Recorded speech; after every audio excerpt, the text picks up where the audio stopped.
Good evening to everyone present and those who are out in various social media sites and other places that live streaming is occurring.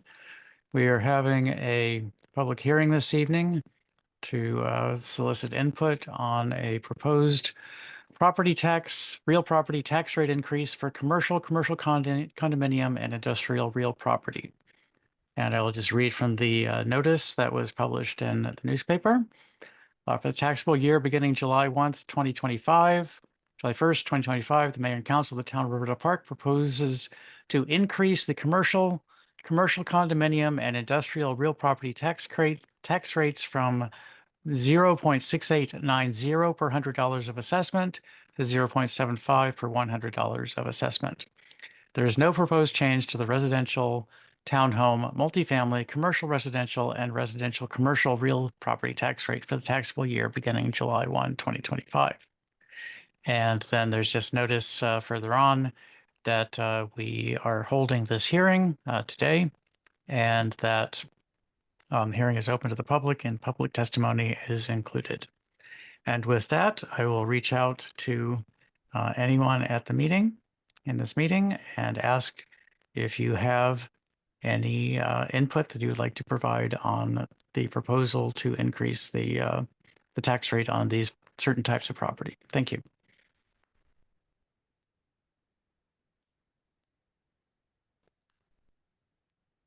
If you would like to speak, please unmute your microphone and state your name or raise your hand, and I will recognize you to speak in this public hearing.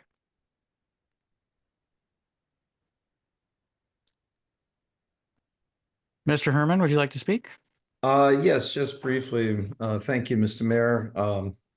I'm here in my capacity as the president of the Riverdale Park Business Association. I'm here on another matter, so I don't want to jump too much into the fray on this, but I do know that it did raise some questions among the business owners who feel that they've been a bit pressured with various issues. Hello, everybody. This is Council Member Calon. Thank you, Councilmember Calon. Someone else was speaking? I'm busy today. I take a muscle relaxer. I don't know what to do. Anyway. Please, you have the floor, Mr. Herman. Please continue. Sure. And thank you. And we recognize that this is only what we'll call a more modest tax rate, but I think the businesses are feeling some of the very same pressures that we are economically. So the question really will boil down to is what was the rationale and justification for it, and also the anticipated increase in revenue, which has been bandied about and discussed. Thank you, Mr. Herman. Is Councilmember Lingua, Chair of the Finance Committee? Councilmember Lingua, would you like to address it? Would you like to have staff address this question about the motivation for the increase? I'll leave that to staff. Mr. Town Manager, would you like to address the question from Mr. Herman? Yes, good evening, Mr. Herman. How are you this evening, sir? Very well, sir. Thank you. Glad that you're here. In terms of the rational basis, we have seen appreciation in residential properties generally. So the residential property values, and you and I actually had discussed this at an earlier time, how residential values are increasing. And we have not seen the same level of increase in commercial and industrial properties. And as everyone knows, costs continue to go up, and the commercial and industrial values have not kept pace. I believe it's a 1.9% increase year over year. Residential properties, single families went up nearly 7%. Townhomes stayed relatively flat. Multifamilies went up greater than 10%. And when we look at the use of town services, most visible are police services. nearly 60%, it's 58.9% of police calls are to commercial and industrial properties. And the revenue generated, just looking at real property tax, the revenue generated from commercial industrial properties is about 44%. And the commercial properties also increase the need for public trash receptacles. It increases litter in terms of walk routes from commercial areas to residential areas. And that's the rational basis for saying that a modest increase would be appropriate at this time. I'm going to rely on Mr. Jones to confirm the additional revenue, or Mr. Shelton, one of the two, but I believe it's in the range of about $224,000. If you look in the budget guide, we broke down the documents this year. There's a guide, there's a summary, and then the budget document. The budget guide walks through the increase, and we looked at average commercial and industrial property values, as well as the impact, what the impact would be. And so we looked at average as well as the mean values. And we also, I know in my presentation to the council, and this is from the guide, so you can see what the mean assessed values are, what the current rate tax would be, with the new rate, and the difference being highlighted in that kind of purplish color. So if you take a $1 million property, let's say a $1 million property, the effect of the rate increase would be, I believe, $500 and some a year, or about $1.58 a day. If you're looking at the impact on commercial tenants, be about $1.58 a day on $1 million property. Does that provide you with the background you were seeking, sir? Yes, it does. Thank you very much. And if I might add just a note of clarification, we understand that this is a tax increase, and so the cost of this delivering the services is not, this is not a fee that we're trying to do fee recovery on. It's just that that was what motivated our consideration of this increase, is that the revenues and the service delivery seem to not be balanced.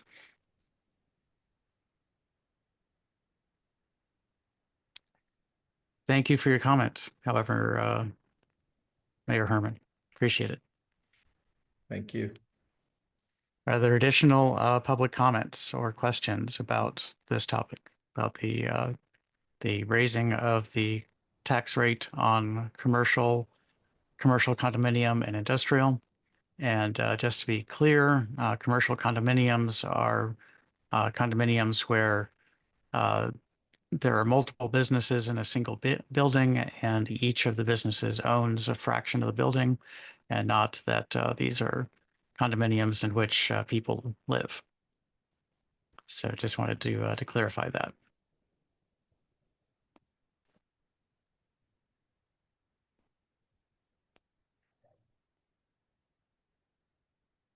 Okay, the scheduled public hearing will continue for another 4 minutes, and I will call at the end of that time for any additional comments that anyone would like to make. And until then, I will simply pause.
Mr. Mayor, unmute your phone.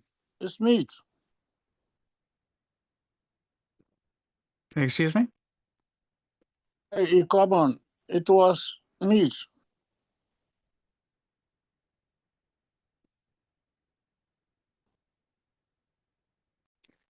I don't think I understand, but we will continue with the hearing, and perhaps this can come up in a later part of the meeting as needed.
So we have about 30 seconds left in the scheduled time. However, addressing a comment I believe Councilmember Lingua made at a previous public hearing, I will run us 1 minute past the scheduled end time since we started about 1 minute late, and thereby provide the full 15 minutes for any public comments. So again, if anyone has any public comments or questions on the proposal to increase the commercial condominium and industrial real property tax rates from 68.9 cents per $100 of assessment to 75 cents per $100 of assessment, while leaving leaving the tax rate on residential, townhome, multifamily, commercial residential, and residential commercial properties at exactly the same level as it has been this year. Please raise your hand and speak up now, or unmute your microphone, and please ask to be recognized. Thank you.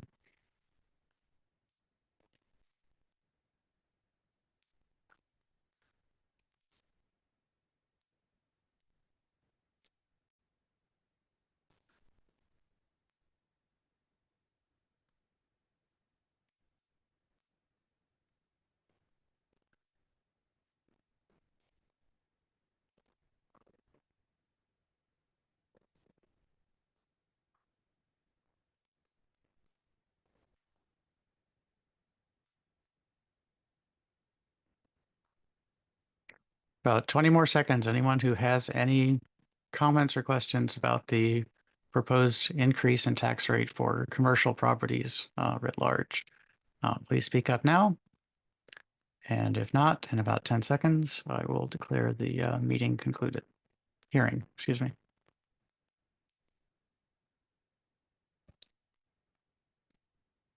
Seeing no hands, no unmuted microphones, I will end the public hearing at 7:46 p.m. And that takes us on the agenda to the next meeting, which is a special legislative meeting. And I'll call this meeting to order also at 7:46 p.m. Members of the council, you have an agenda before you. I count 4 members of the council. And are there any amendments to the agenda? And if you have any conflicts of interest for agenda items, please state them now. Are any changes needed? Do you have any conflicts of interest? I have neither. Very good. Thank you, Councilmember Lingua? I have none. Okay, I'm going to take silence as being that you don't have any and there are no changes required. So may I please have a motion to approve the agenda as submitted? So moved. Second. Second. Oh, Motion by Councilmember Foe, seconded by Councilmember Lingua to approve the agenda as submitted. Is there any discussion of this motion? Are there any public comments on the motion to adopt the agenda as, approve the agenda as submitted? Hearing none, I will do a roll call vote of those present. If I miss anyone, please let me know. Councilmember Foe, Aye. Councilmember Lingua, Aye. Councilmember Inyang, Aye. Councilmember Kellon. aye. And just as a note, Councilmember Smith revealed that in an email that he would not be able to attend this evening. And the Ward 5 seat is currently vacant, declared vacant at the April legislative meeting. The next item on the agenda are public comments. Are there any public comments this evening?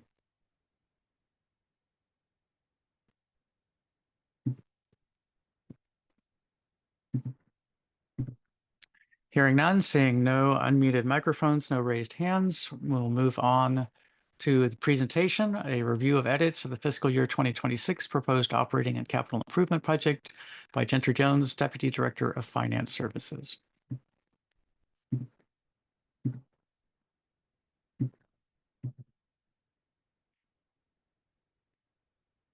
Mr. Jones? Thank you, Mr. Mayor.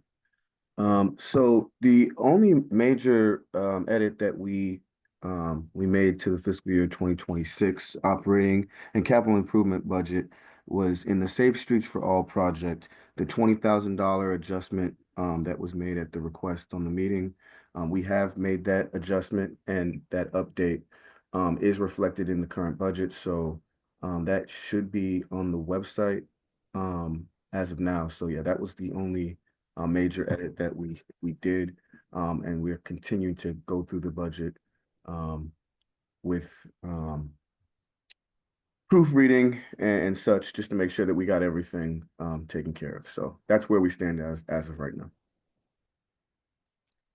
Thank you, Deputy Director Jones. And just to say a few more statements about it, the change was that there was proposed to be a $20,000 carryover to the following year in the capital improvement budget for the Safe Streets for All.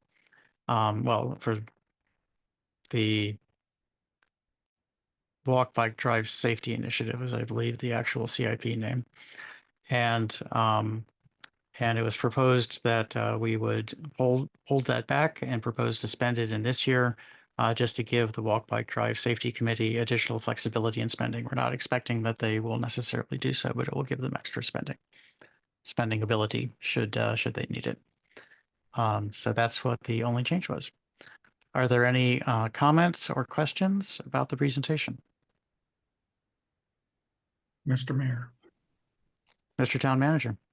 The only thing that I would like to add is encourage the residents to take a look at the various documents that were prepared as part of this budget process. The process began back in November. And there's been public meetings twice a month since then, in which we've talked about the budget. And then there were 3 public hearings held on the proposed budget, plus the public hearing this evening. So that's 4 public hearings. And there are 3 documents posted to the town's website.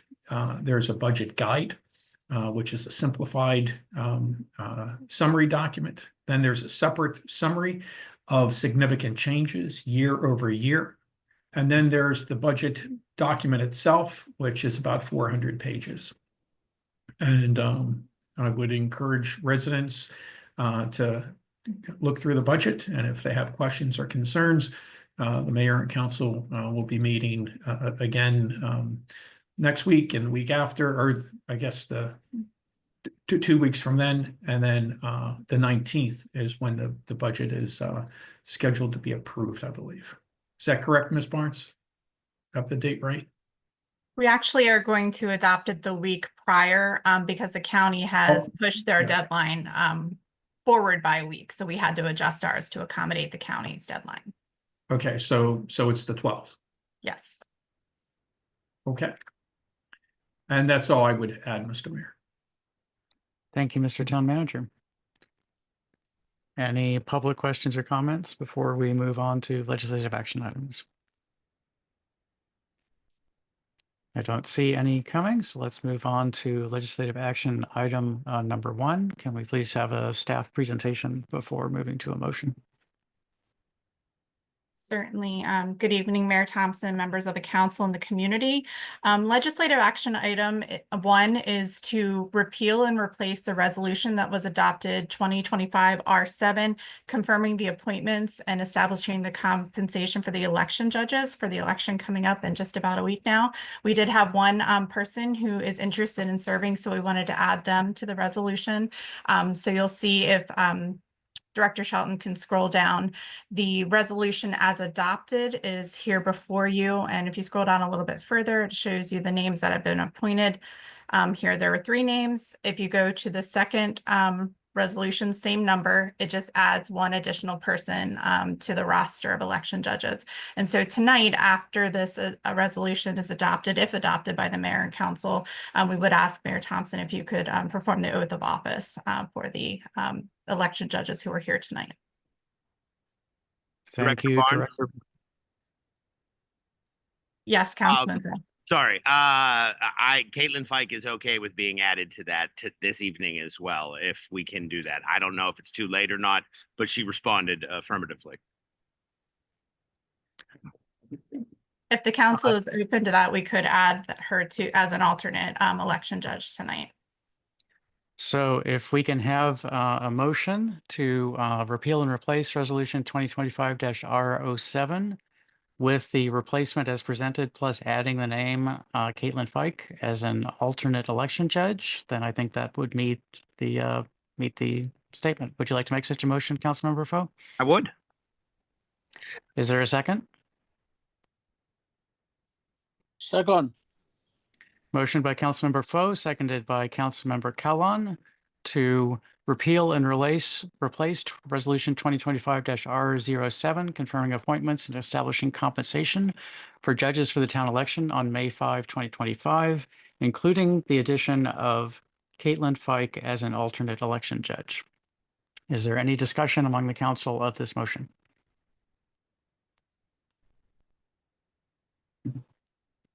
Mr. Mayor, Councilmember Foe. we just want to truly thank everybody for volunteering on behalf of our town. It is so much appreciated by every single one of us. Thank you. Very good. Councilmember Olingua, your microphone was unmuted. Did you wish to make a comment? I share the same sentiment. I don't see any point in repeating it. Very good. Very good. Thank you. Are there any public comments or questions on this motion to repeal and replace Resolution 2025-R-07? Seeing no unmuted microphones nor raised hands, I will do a roll call vote of those present. Councilmember Foe, Aye. Councilmember Lingua,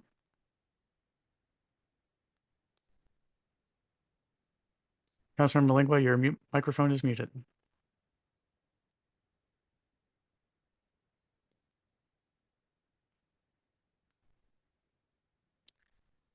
I will move on to Councilmember Inyang and hope that Councilmember Lingua can rejoin us momentarily. Aye. Councilmember Callan. Aye. Councilmember Lingua, would you like to vote on this motion to repeal and replace Resolution 2025-R-07? Yeah, screen's being a little bulky. Aye. Thank you. And I abstain. The motion passes 4-0. That brings us to the second legislative action. Oh, excuse me, swearing in of the judges. Please give me a moment. Are the judges present?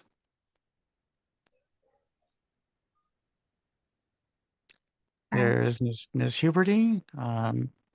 Thielmeyer.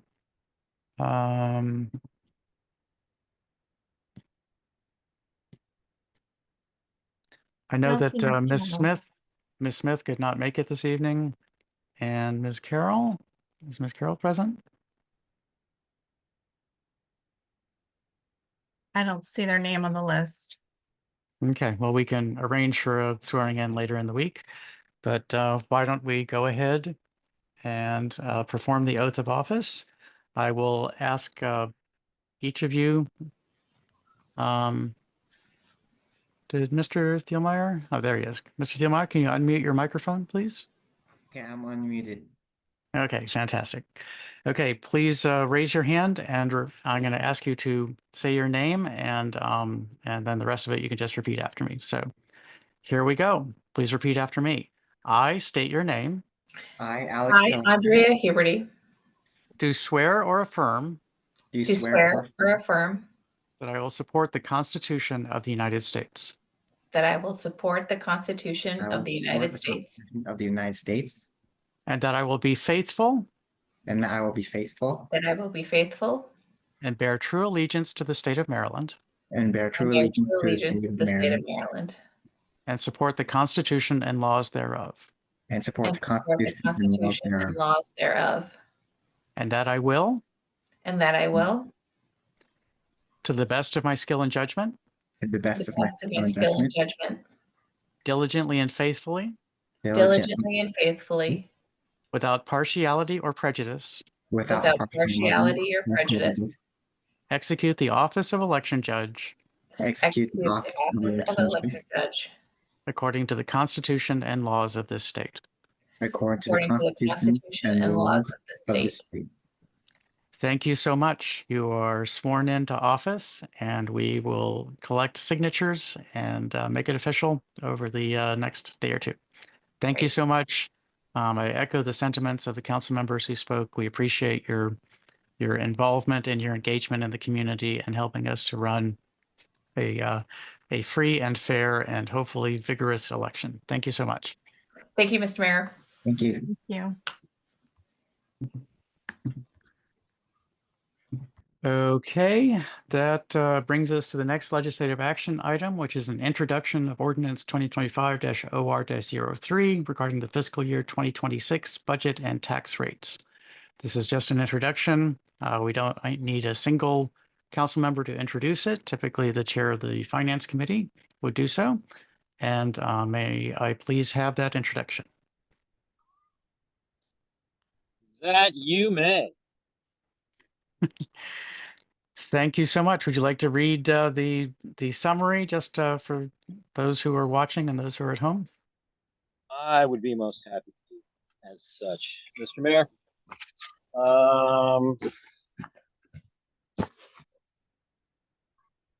One second here. This is the Council of the Town of Riverdale Park Ordinance 2025-OR-03. And this is an ordinance concerning the FY 2026 budget and tax rates. And this ordinance is for the purpose of adopting operating and capital budgets for the Town of Riverdale Park for the fiscal year, which will begin July 1st, 2025 and will end on June 30, 2026. It's also for setting rates of real and personal property and operating property taxation for such fiscal year, and levying such taxes as well, and matters generally relating to the adoption of town budgets, levying of taxes, and the setting of tax rates for the Town of Riverdale Park for the fiscal year, as I just stated, beginning July 1, 2025, and ending on June 30, 2026. Council desires to adopt a budget for the Town of Riverdale Park.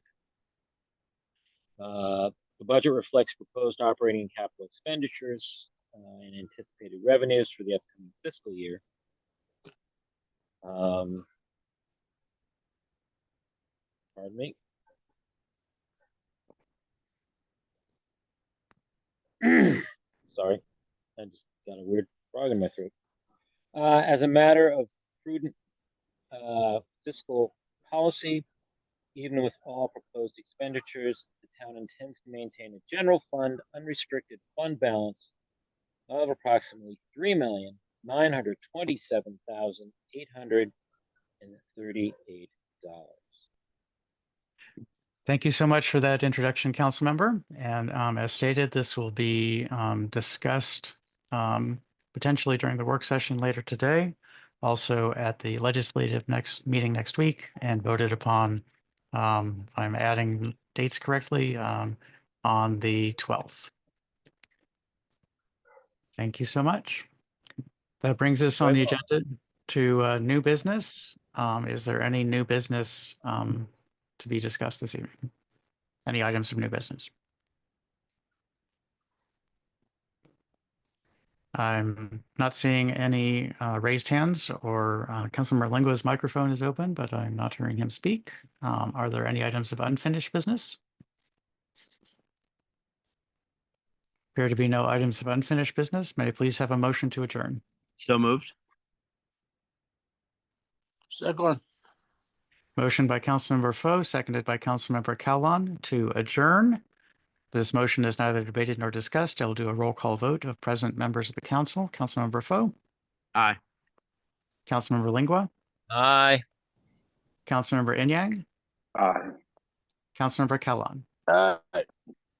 And I abstain. The motion passes 4-0. We are adjourned at 8:04 p.m. That brings us to the work session. Work session is a less formal meeting where we're trying to have open and free discussions. We are still bound by the rules of order, but Robert's Rules of Order, but it's intended to be a more free-flowing and open discussion.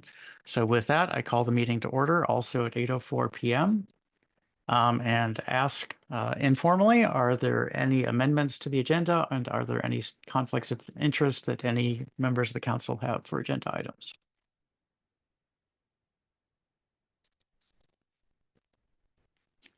Hearing none, let's go ahead and move on the agenda. And the first item on the agenda is a presentation from the Riverdale Park Business Association, a request for funding, presentation by Michael Herman, president of the Riverdale Park Business Association. Thank you so much.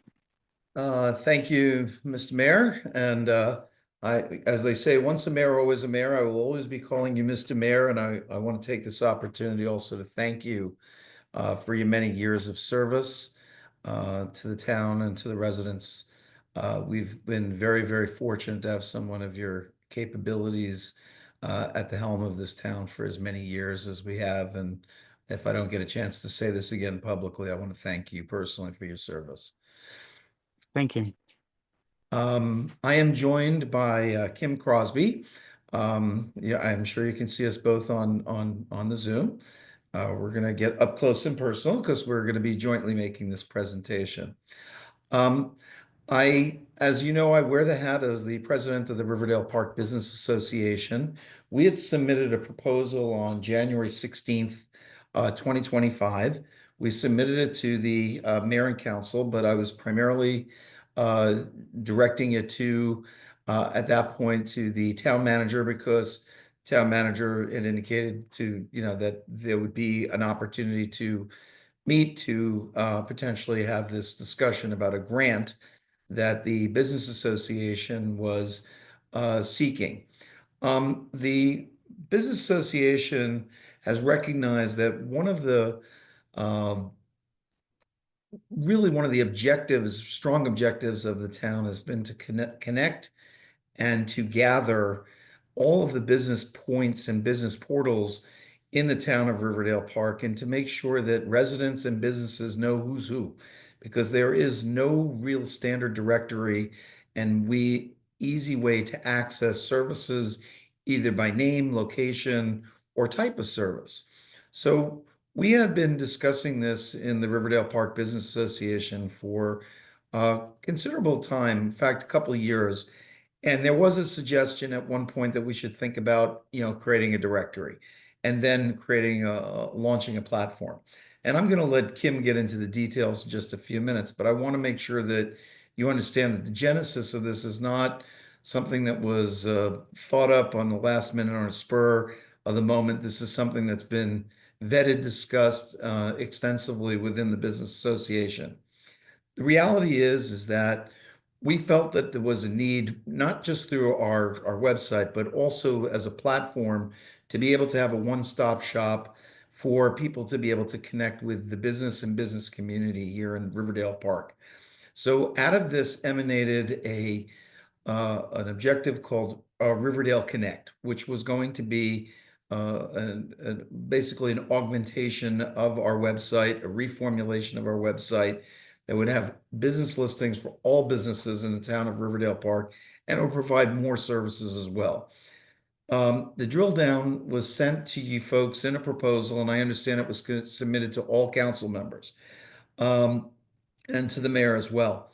We did have a meeting. I did have a meeting with John Lestitian and Jessica Barnes probably about a month and a half or so ago to discuss this. And it was mentioned that because the nature and the threshold of the grant request was in excess of what the town manager had the capacity to do, it was something that was going to have to become before the mayor and council. And that's where we are tonight. The proposal is a grant request, and it's a 2-year grant request. The first year is for $15,000 and the second year is for $7,500.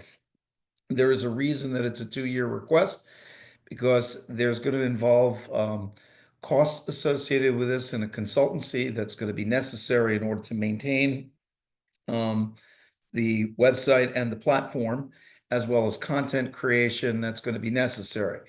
The reason that it's a 2-year request is that the first year will be significantly subsidized by the government, and we see this as a win-win strategy for the town, for the residents, as well as for the businesses.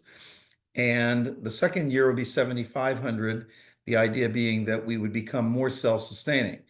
The membership fees of the Business Association are quite low, and we try to keep it that way because we don't want there to be a bar to entry.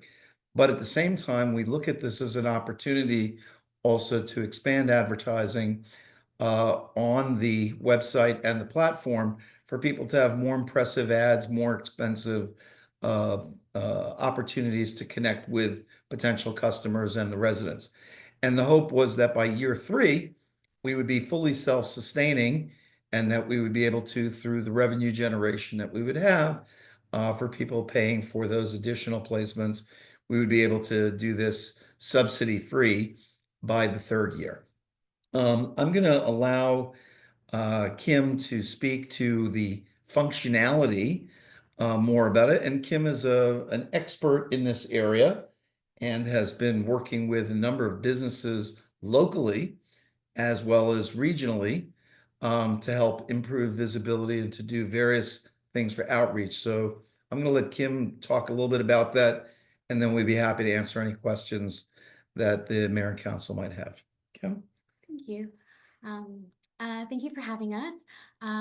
My background definitely is in media and marketing, and I'm currently managing the marketing of quite a few Riverdale Park and Hyattsville businesses.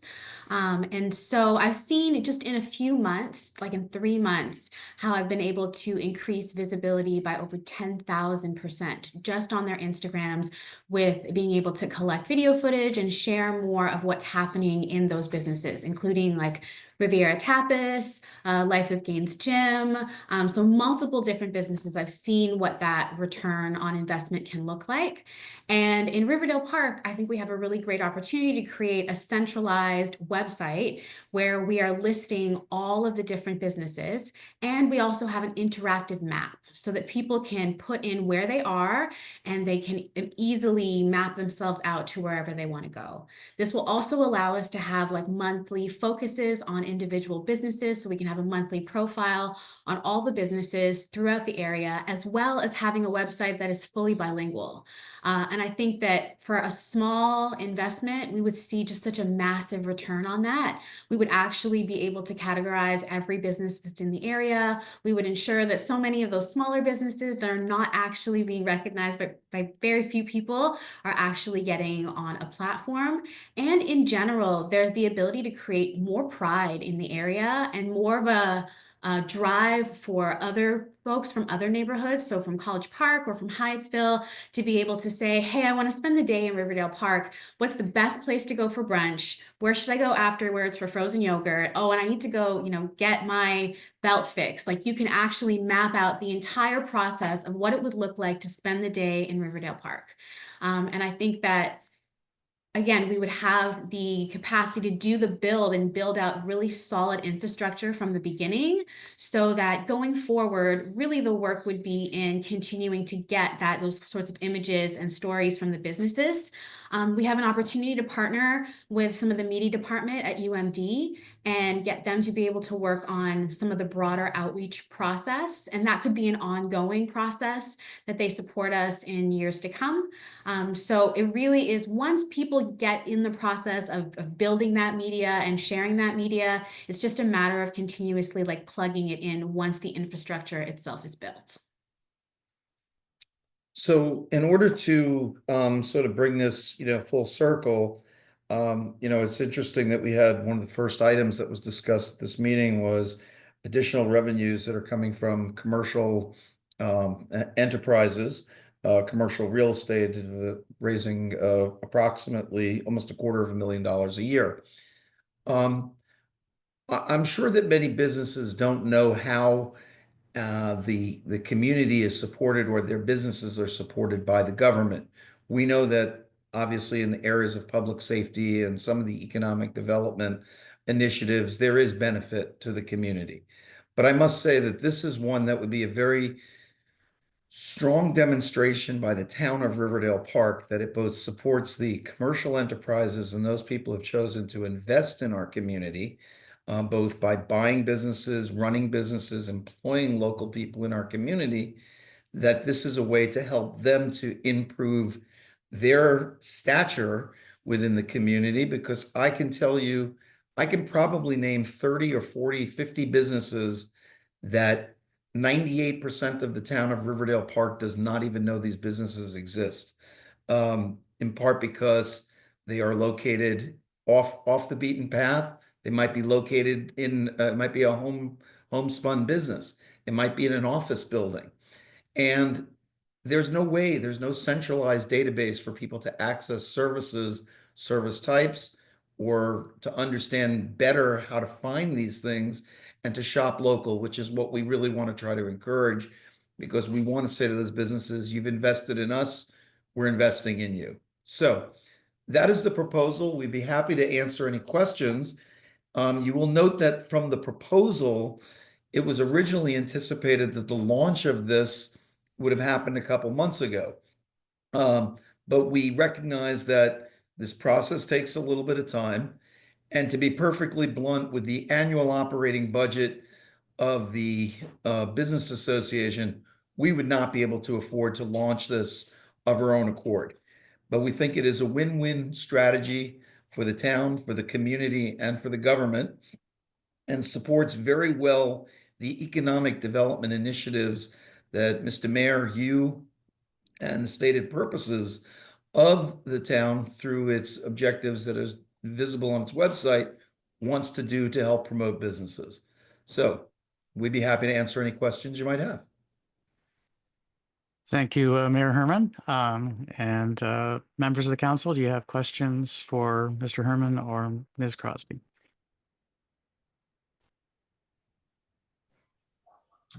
Mr. Mayor. Councilor Rain, yeah, go ahead. I appreciate the presentation. I think it's for me, there's almost two different conversations. I think the idea behind, is there a need to bring visibility to businesses in the area? Is there a need to make it more discoverable businesses? And I think that is something that's well articulated. I think that makes sense. There's a need there for sure. And I think that's one part. I think the second part is, you know, who's the right messenger to sort of provide that service. And so my first question is around, you mentioned the ask is for $15,000 for the first year, 75,000 for the second year, and by the third year it's self-sustaining. Do you have a sense of what is sort of like the yearly costs to sort of sustain this? Council member, I think he said 7,500. Is that correct, Mr. Herman? Yeah, Okay, I sorry. assume that 75,000, we were not asking for a huge bump up in year two. Although if you want to give us 75,000, we would greatly appreciate that. But no, let me be really clear.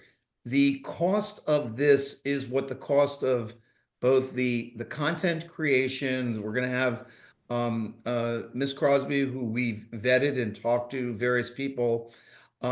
We believe we're going to have a consultancy on board that's going to be doing the work. The outreach or the some of the work that's being done by the volunteer members, if you will, of the association, they're paid volunteers. They pay to be a volunteer. Those people will be doing some of the outreach to some of the individual businesses. We will be doing more and more of just going out, pounding the pavement, but we needed a vehicle to move this along. But Councilmember Inyang, to also address one of your points, what we did was, and I think all of the council members have seen it, we did a very, very spanking new brochure that I think we handed out, and I think all the council members have seen. That is trying to professionalize what the business association is doing, because I think it's been perceived often as a very mom and pop kind of thing, driven by a handful of businesses. We think that it should be a much more inclusive organization. And originally, it was only oriented around businesses that were right around the town center. Because the thing that brought the business association together originally was the proposed closure of the train trestle and the crossover on Queensbury.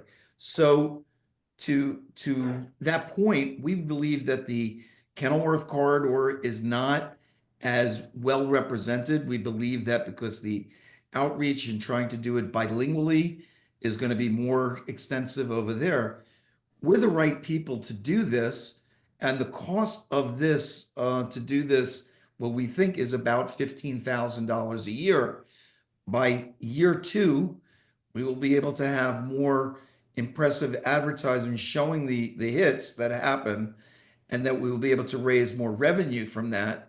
And then we hope that by, again, after year two, by the third year, it'll be self-sustaining. And to add to that, like the minimum cost of operation once the initial build has happened, like the primary cost in the first year is building out the code in order to support the structure of the actual site. Beyond that, the cost of operating it is really the cost of having someone go to various businesses and create content. And so minimally, if we were to hire, let's say like a photographer or a videographer specifically to do that, it ends up being about $500 a month in order to do a day of content creation each week. So like $6,000 a year at a minimum to create enough content that could be repurposed and posted throughout that week. So that would be like a weekly visit. We have like one of the other businesses that I work with that's in the Riverdale Park area who does that for a couple of my clients, comes in, shoots content one day a week, comes in every single week and produces 16 videos from that. And then I can get raw video content from that and then spread that out. So minimum cost of that level of operation is at about $6,000. But in our case, because we'll be working with the UMD Media Department, I do think that cost could be variable, could be less than that. And I have looked into and applied to another grant in order to ensure that we have an additional cushion for year 2 and 3, just to ensure if there are any unforeseen costs that we'll still be able to support the execution in the long term. Does that answer your question? Partially. So I'm trying to get a sense of, because my thought process is, once this is instituted, it can't be abandoned in year 3 or 4. right? Like that would be worse than introducing it at all. And so I'm really sort of concerned and thought in terms of not just as much as I, want to assume that the ad revenue will pay for itself, in a shaky economy where, budgets are being cut by businesses, consulting spend and marketing spend tend to be the first things cut before they have to start cutting workers. And so ad revenue as a business is already down. And so I'm really curious in terms of like the actual year-to-year costs, or another way that you can answer it is there a sense of how much ad revenue would be required in terms of like, when you think of the business population as a whole in Riverdale Park is not that big.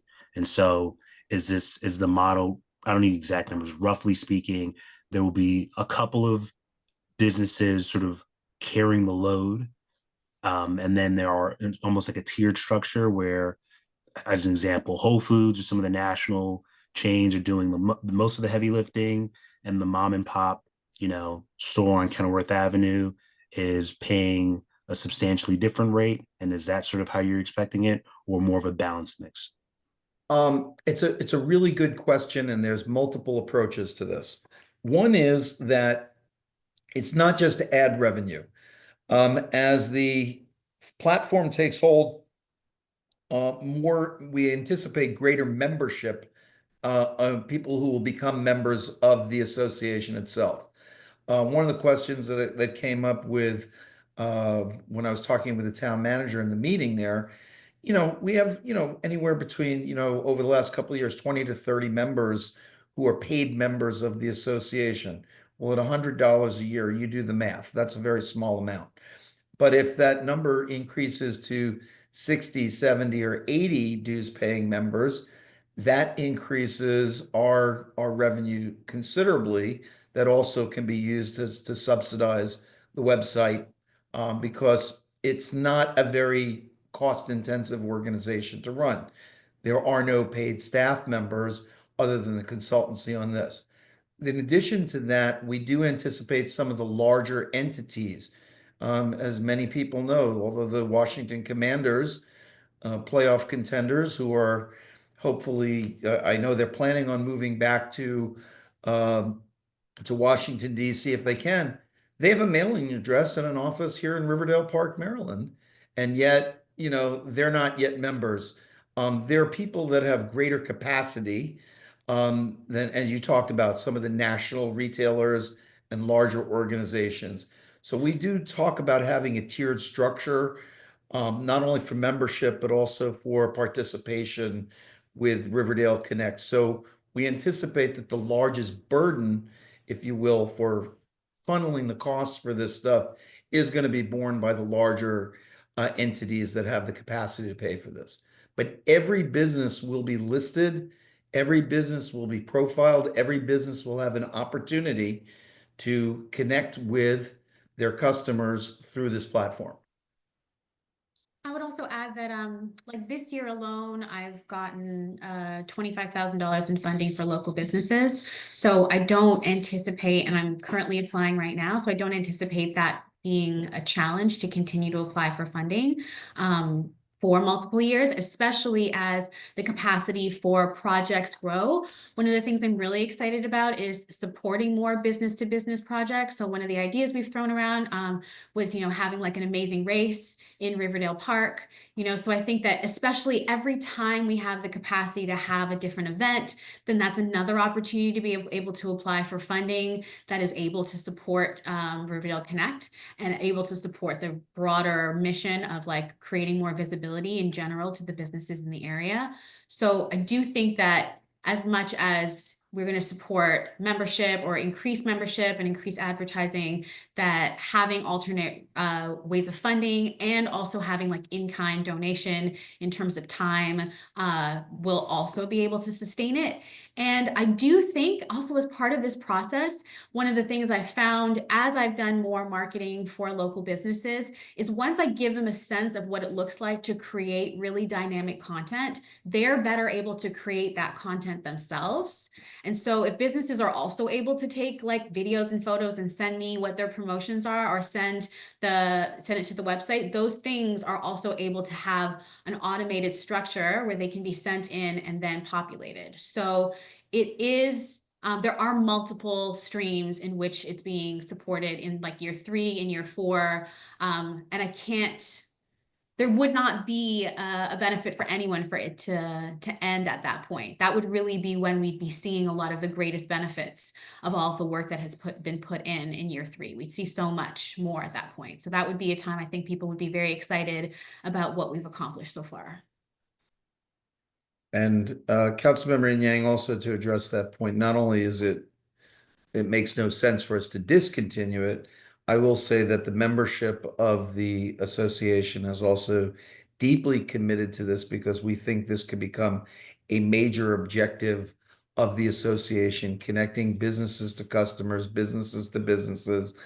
You may have seen that some of the other functionality is also about creating specials and other things that might be available only to residents of the Riverdale Park community. Also an opportunity to put out, if businesses are looking for people that they need to hire, this is another way to put that information out there into a single stream, for people trying to connect to each other. So we think that this is a very fundamental aspect of what business associations should be doing. And we intend to have this as a perpetual project, as long as I'm head of the association, and others who are going to come behind me. We are committed to this mission.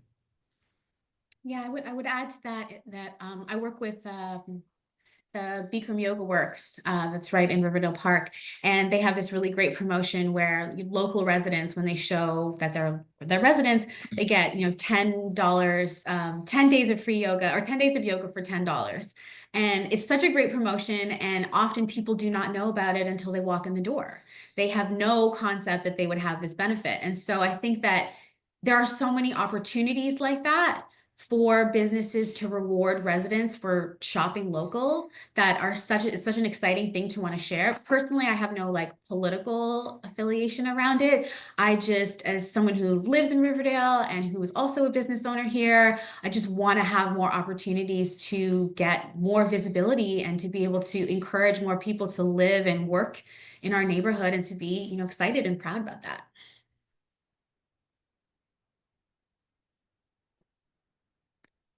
Are there additional council questions or comments on this presentation? Mr. Mayor, if I may, please. Councilmember Lingua, go ahead. Thank you very much, Mr. Mayor. Both of you, thank you for coming out and making this presentation tonight. And I admire how over the years, the RPBA is an organization that just, will not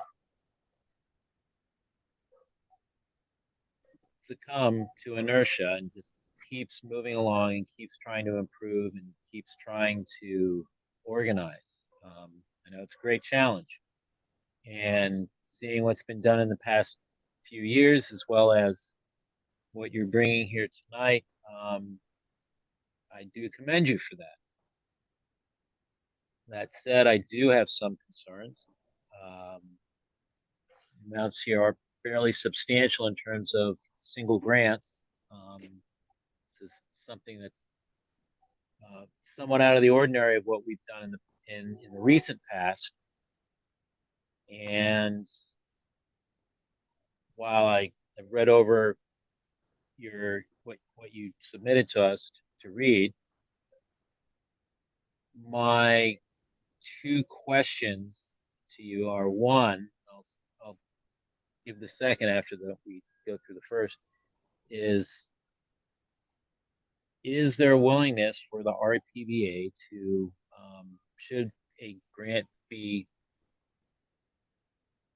awarded, to provide the mayor and council with monthly updates on the progress of the website development, in a sense, being able to provide metrics on how the project is going along. So the answer to the first question is absolutely, we'd be able to provide you with metrics and our ability to talk about our accessibility, the platform hits. Kim would be able to generate that kind of data very quickly. Yeah, I do that with all the businesses that I work with. I give them a snapshot at 1 month and at 3 months, but happy to do it every month. Analytics, I literally went to Harvard for a certificate in data analytics. I'm happy to provide that level of information and to be able to show how quickly things really can grow in that capacity. So I think that would be wonderful. Veritas.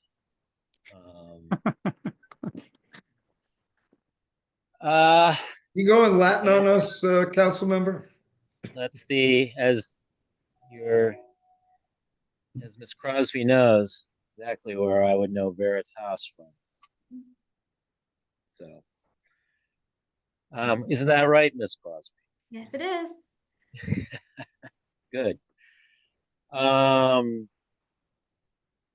The other question I have for you, and this really kind of goes to your efforts to grow and develop and to identify sources and to go after and be awarded grant money in the future.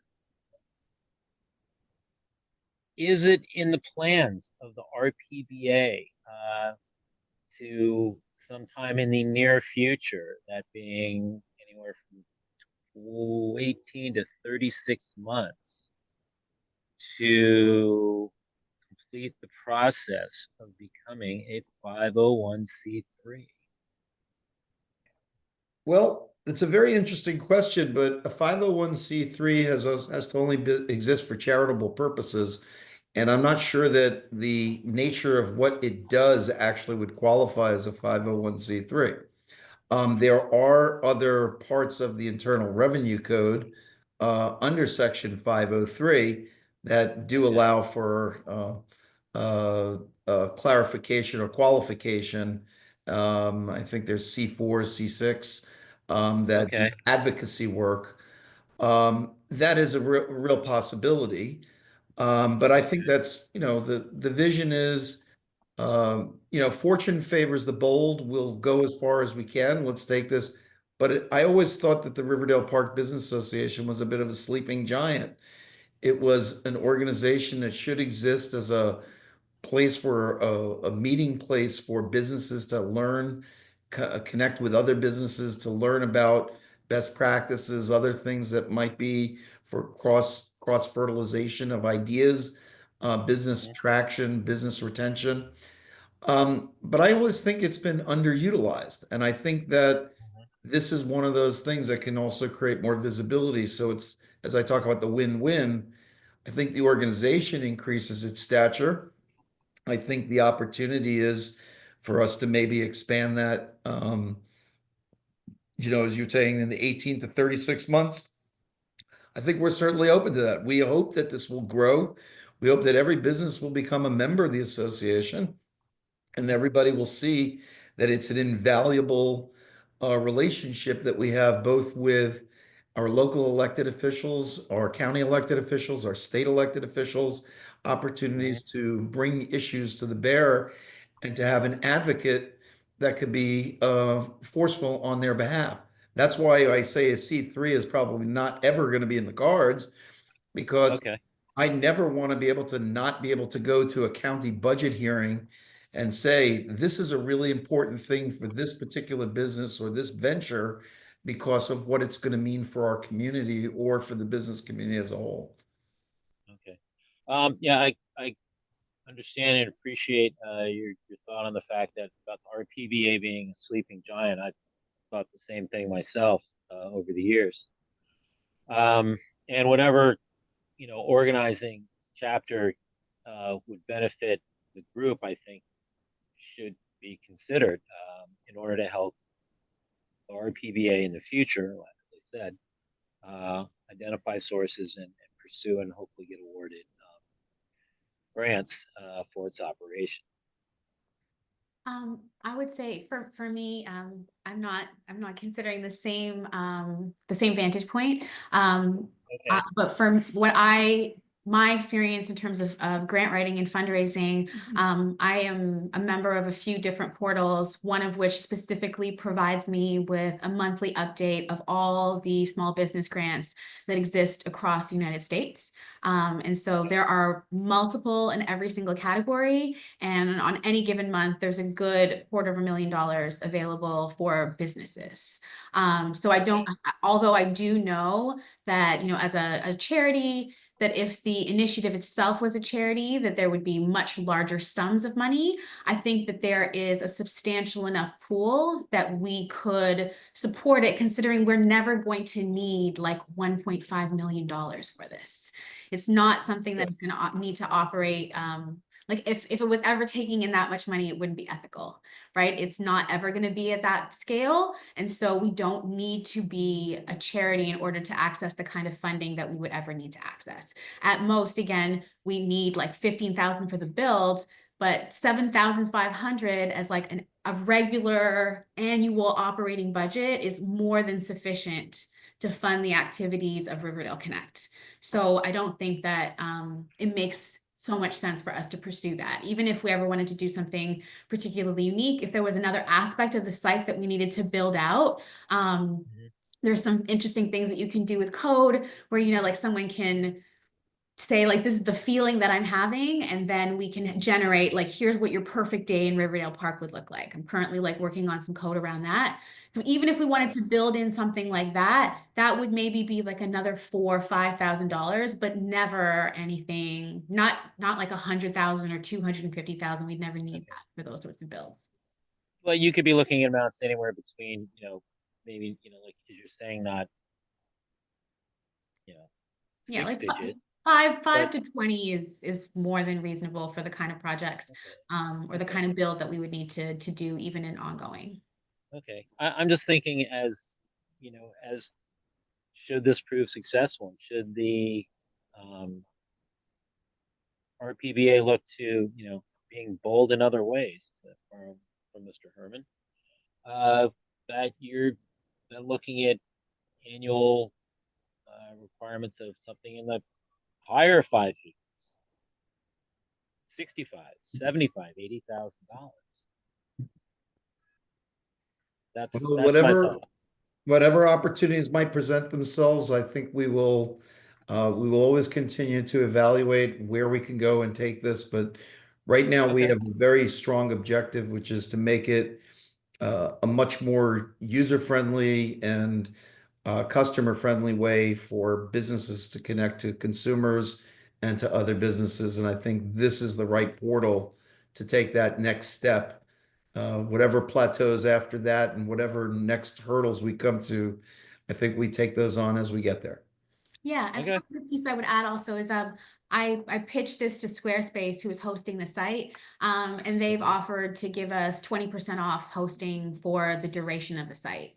You know, so I think if I go back to them again and I say, hey, this is what the town is going to give us, and this is the other funding that we're having. What other opportunities could you give us? I've had them work with me on other projects. I've also done some promotion for Squarespace myself, and they've funded work that I've done up to $10,000. So I know that like Verizon as well has been someone who supported work that I've done. Like there's quite a lot of businesses that are interested in supporting a project like this and have already expressed that interest. So I do think that there are a few avenues that we could pull with.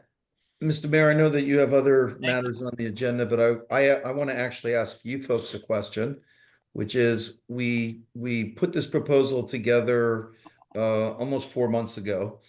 And we know that we have been talking about this for the better part of a year till we put put together the proposal. My question is that if it becomes something that's attractive enough for the town to buy into this, what appears to be the timeline for the town? Is it something that comes out of potentially the operating budget that's already there for economic development, which is clearly this is, or is this a line item in a future budget? That I'm not sure where this happens, but I hope that we can sort of move this into we're at a critical juncture. We want to move this sooner rather than later. It's taken us a while to get to this space.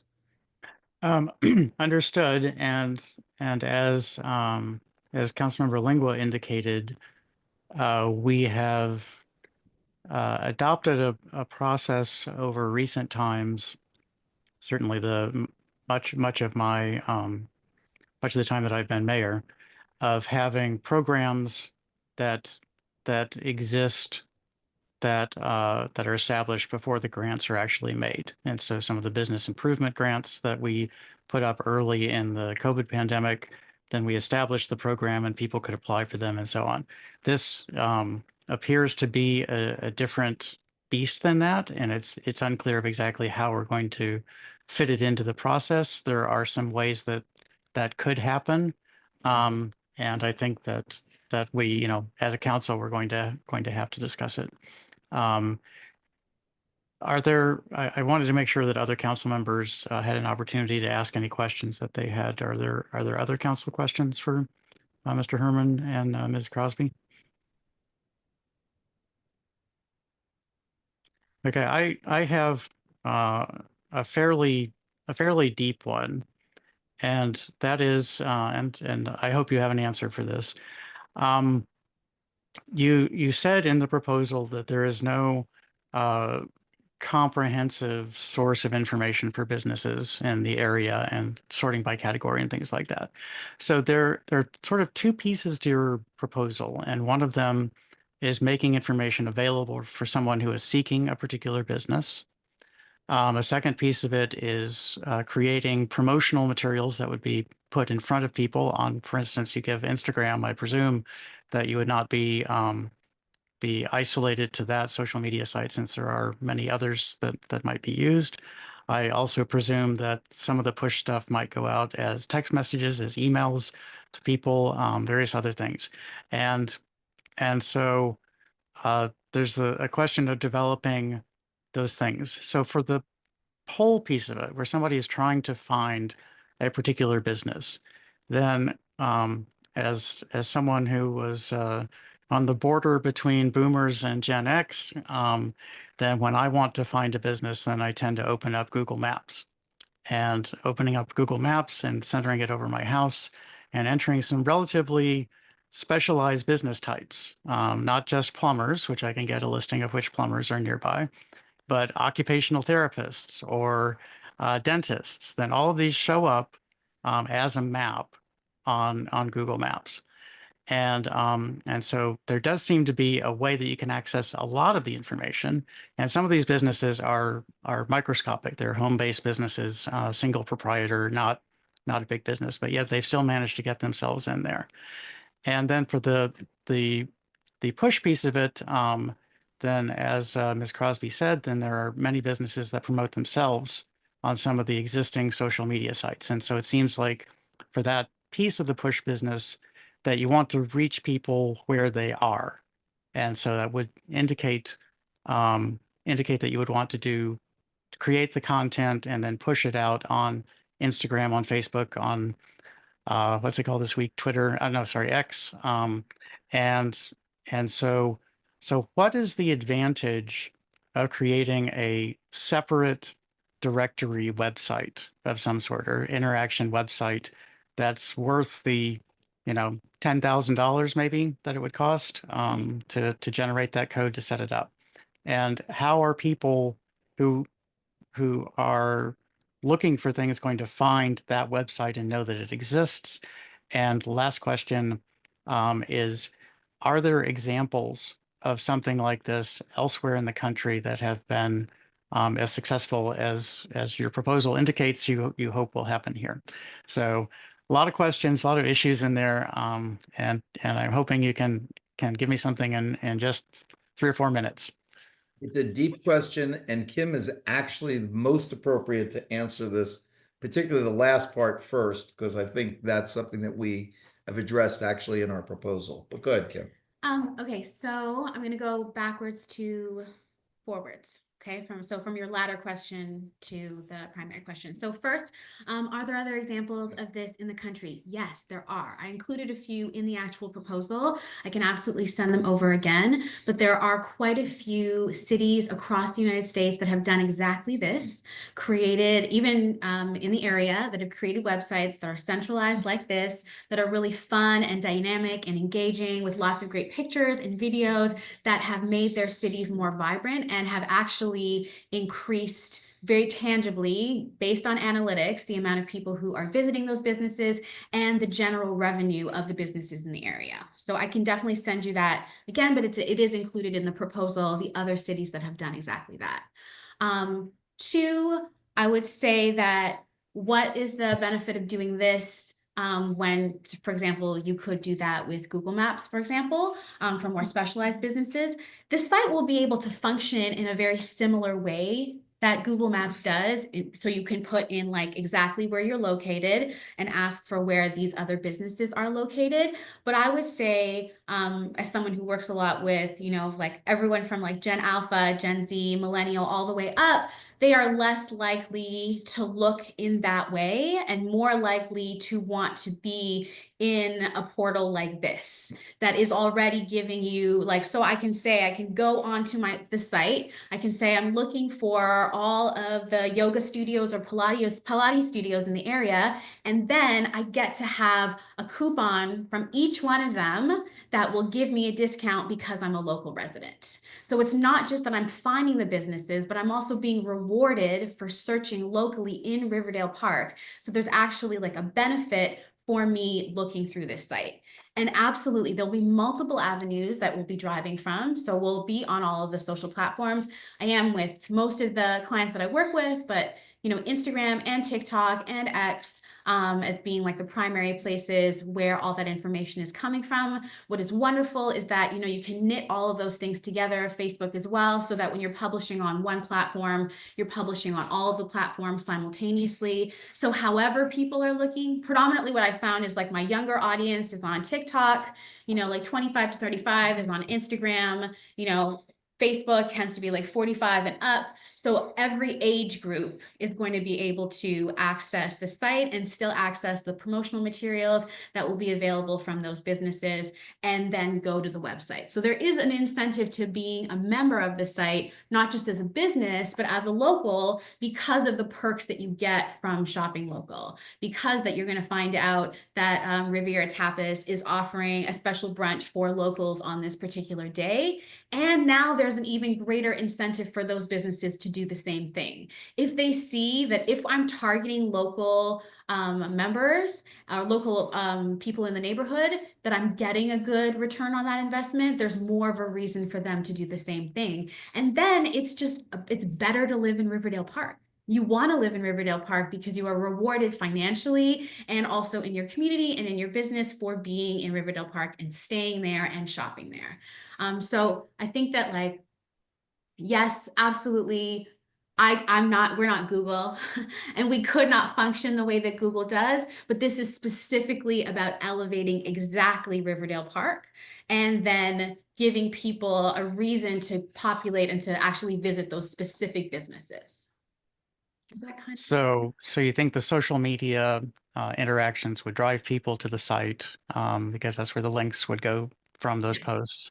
Yes, And I've never found, so with a couple of the clients I work with, in order to bring people to their websites, we use social media. Like that is the avenue that they use that. Someone finds them on Instagram in a random way, and then they follow that link and click straight through and end up on the site. And that's how they end up deciding what they want to purchase from that particular business. Okay.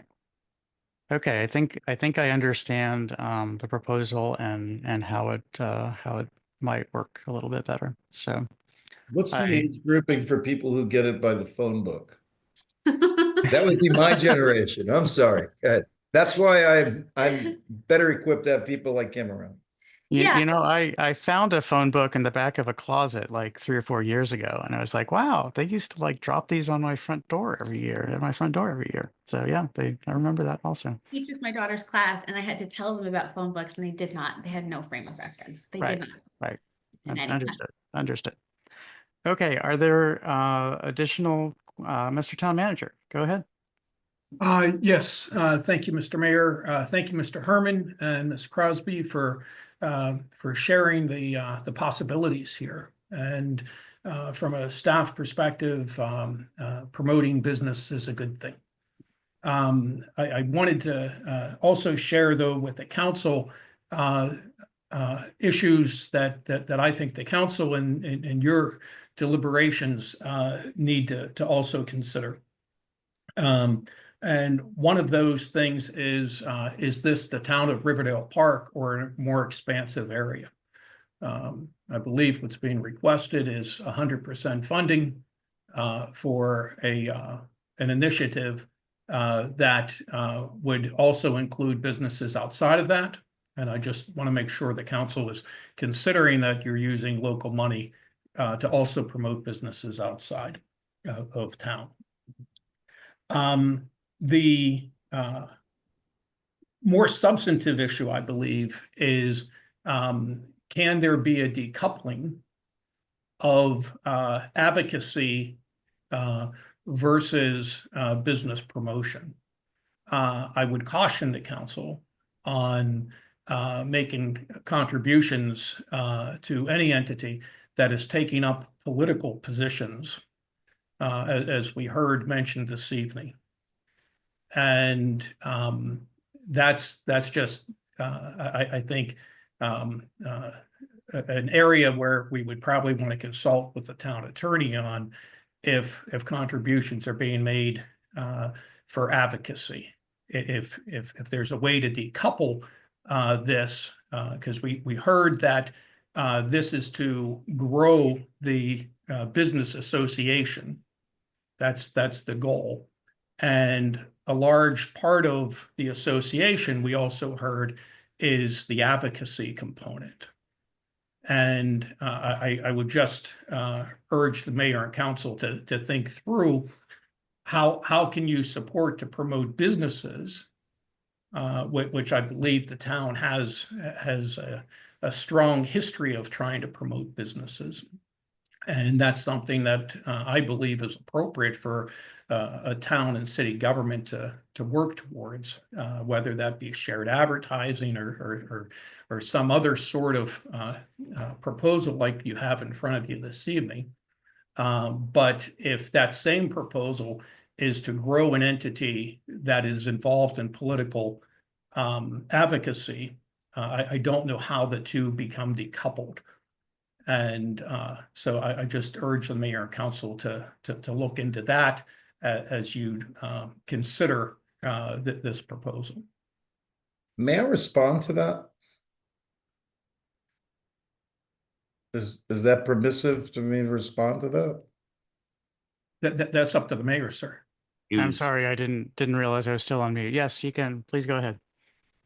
I don't think I don't want our town manager to think that the primary objective of this thing is political advocacy. I don't think I even ever stated that. The purpose of this project is to grow and improve businesses in our community. So if an ancillary effect of that is to increase the stature of the organization, so be it. But the goal here is not for us to become, the political monster that grows and then tells people who to vote for. I'm not suggesting that is even remotely on the radar screen here. The point is to make it the place that people identify as helping to grow their businesses in their community.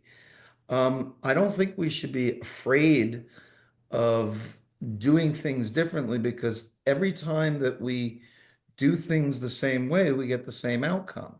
And I think this is an opportunity to think differently, think outside of the box. I know a lot of people have said that they are, or they want to be progressive thinkers about how do we do things differently that has a better outcome. So I don't want to sit here and say that we're planning on being, primarily an advocacy organization, other than an advocate for increasing businesses and business viability in our community. if that makes me political, then I'm sorry. If that's the political agenda, then economic development is a political agenda. And then everything that we do in economic development is political.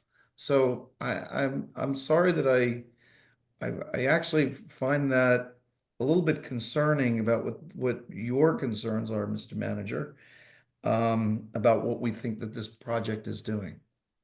Mr. Mayor, may I briefly? Please go ahead, but Sure. we do need to move on the agenda, so. I'm just referencing back to your words this evening, sir. And it's the video's available for review. I'm just basing upon your words, and I think if there is a coupling of this to advocacy, I think it's appropriate for the mayor and council to be advised to look at that in their deliberations. If this is a standalone effort, then the mayor and council should have that clear information as well. That's all I'm suggesting, sir. I would just add super briefly that for me, Riverdale Connect is not Riverdale Park Business Association. Like, that's why it has its own brand and name. And the content of the website will not be political in nature. There's no political advocacy in any kind of capacity. The things that are on the website will solely be businesses and promotions for businesses, like fun videos about those businesses opening up, but absolutely no political ideation in any kind of capacity. Thank you for clarifying that for me, Ms. Cosby. Okay, are there additional council or public questions or comments on this presentation?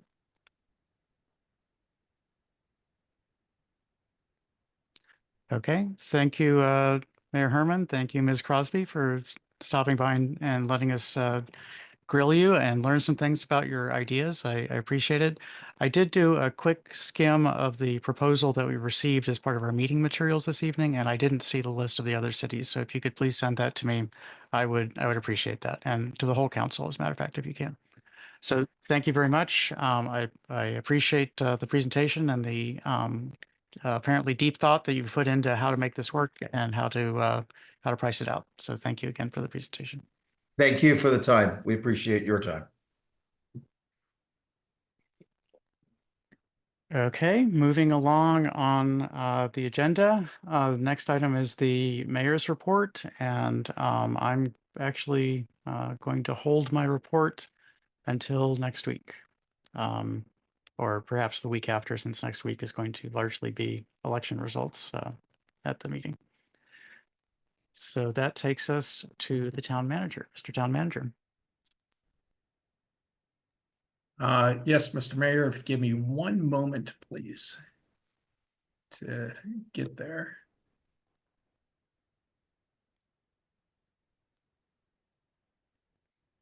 My Outlook is Actually, Mr. Town Manager, I can take just a moment to address one thing. I've been hearing back, sort of echoing back from the community, where people are concerned that I perhaps have some serious illness that is leading me to not run for office. And I can tell you that while I do have a serious illness, I've had it for 55 years, and nothing has gotten particularly worse over the last year, except the fact that insurance doesn't want to pay for things, but that's generally been true also. And so I just wanted everyone to know that I don't have anything particularly bad. It's just a confluence of issues that's led me to decide that I need to step back. So that's the reason I'm not running. I'm not super ill or anything. So I wanted everyone to know that. And with that, I will pass it on to the town manager. And thank you very much, Mr. Mayor. I'm glad you're well. Three members of the police department command staff attended a MML conference in Ocean City, the year's agenda contained or included a lecture series on current trends of law enforcement, police officer involved shootings, case law, addressing the cross-cultural and generational issues, supervising legal issues for protest and officer wellness. as well as updates from the Attorney General's office.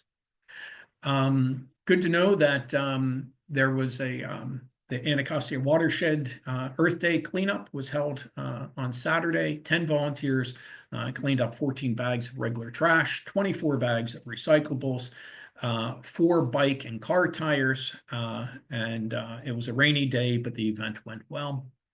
I believe the residents know, but I will read it. There is the town election early voting on Sunday, May 4th from 2 to 6, as well as election day voting, May 5th. Polls are open from 7 a.m. to 8 p.m. at Town Hall. The Mayor and Council legislative meeting is on May 5th at approximately 9 p.m. To receive the election results from the Board of Elections. And there's a special legislative meeting on May 12th. Work session is on May 19th due to the early Memorial Day holiday.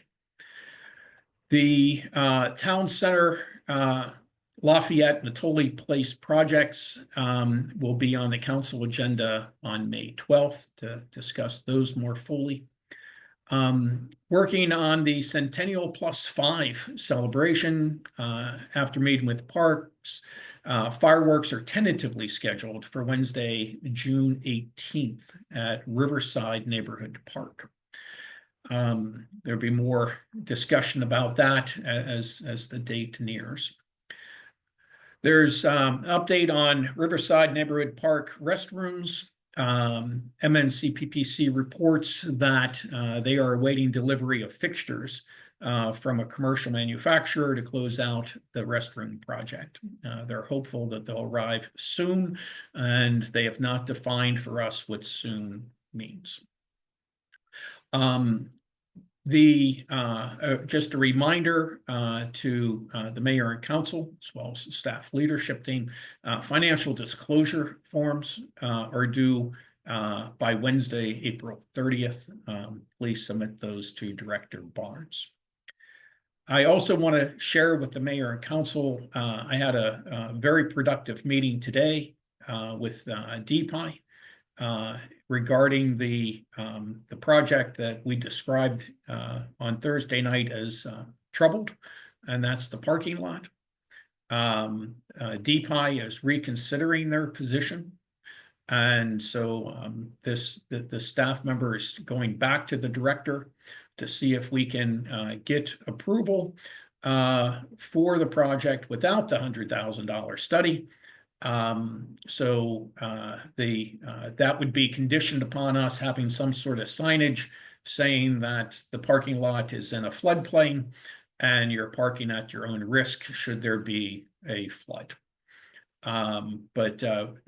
If that is agreeable to the director, we would have to memorialize that in some sort of written agreement with the county where we are indemnifying and holding the county harmless in the development of our municipal parking lot. I think that little bit of legal work will be far less costly than the $100,000 study. And that's all I have, Mr. Mayor.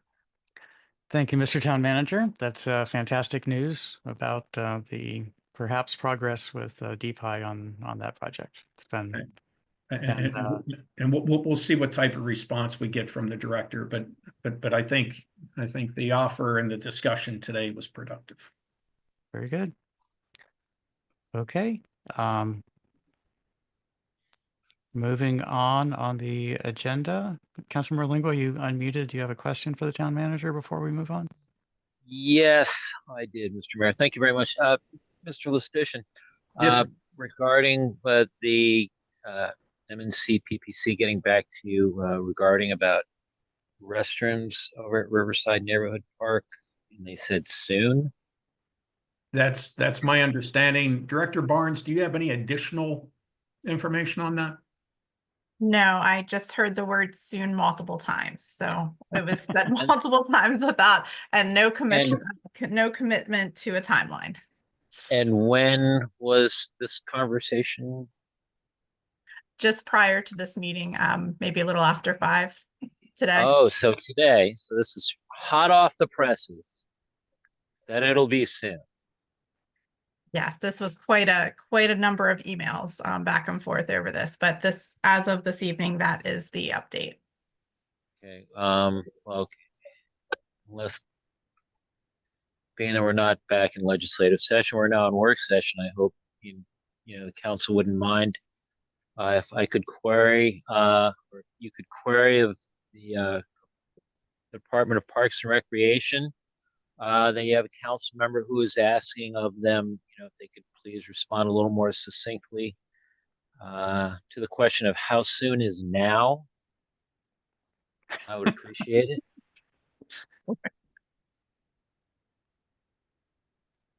Thank you, Councilmember. That's just really, I mean, when I hear sound, it's like, well, how soon is now? That's really what I'd like to know. I'm just finding it really unconscionable how they could have these facilities there throughout the fall, throughout the winter, yet come the time when people are really engaging, getting back into using the park, that they're removed and not replaced. It's, again, unconscionable. And I'll leave it at that. Okay. Thank you. Let's move along on the agenda. And then again, I'll mention that Councilmember Smith is absent this evening, has a personal conflict. And so Council Committee and Ward reports start with Councilmember Foe, Ward 2. I will push my remarks towards next week's or 2 weeks from now's meeting, potentially. Thank you, Councilmember. Councilmember Lingua, Ward 3. I'm going to push the majority of my comments for next week, save for this one. It's a bit of a more lighthearted item of a report that a young constituent in the neighborhood is having a very young birthday, of a very young but particular age, and that's today, and that besides getting a nice brand new pair of sneakers from his family, another gift that he received was a brand new, his very first brand new, bright and shiny J-Star disc, which he is just having a heck of a time throwing on. And I will leave it at that. Thank you, Councilmember. Councilmember Inyang, Ward 4. Good evening. But I'll keep it brief in the interest of time. One, want to thank staff. I've gotten a couple of notes about 54th Avenue and the Quintana sidewalk that was I guess completed and the road slightly widened. And as I think already people sort of commenting on huge need again for those in the purple line. What are we calling it? Revitalization network or neighborhood. That is sort of the main and only artery in and out of that neighborhood by car. Now that the Patterson paper road has been complete, now you can get out by bike or walking. But that street, it's good to see activity in that space. I rode by there before the sidewalk was done, but was looking forward to seeing that being done. So kudos and thanks for that work. I know there's still sort of questions around the lighting in that area.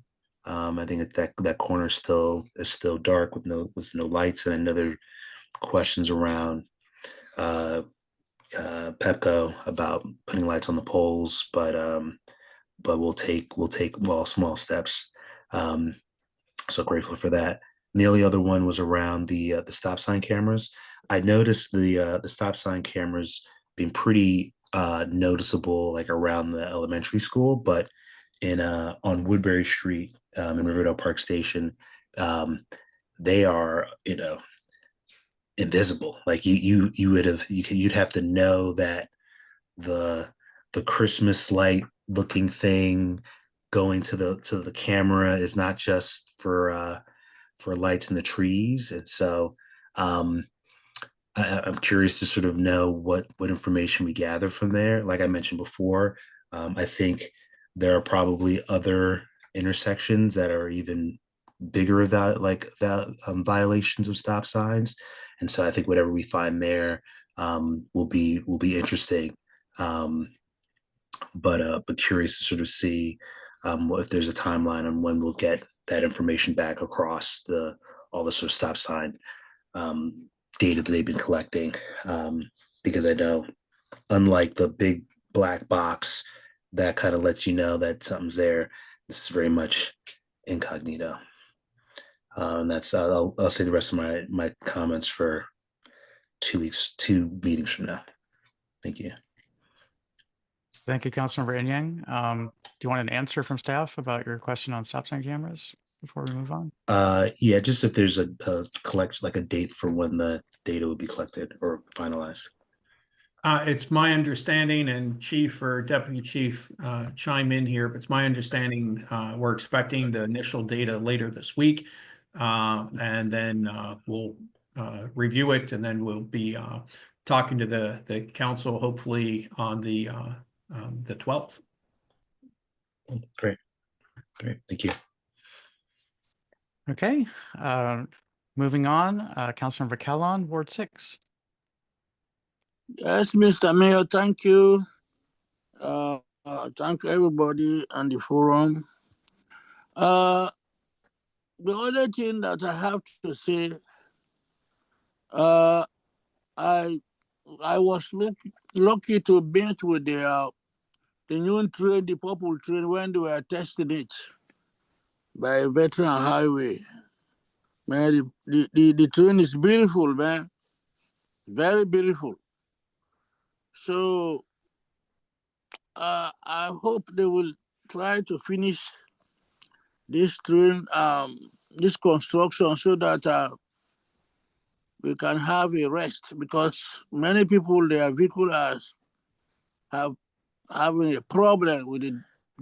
Although they have, anyway, they're trying, but what they're doing, when they fix the road, they could tie the road. When they tie the road, they come back and dig it again. This is the problem we have with these people. When the time people are looking happy, oh, now they fix it. Less than 2-3 days, you come back to see the block, they dig in there again.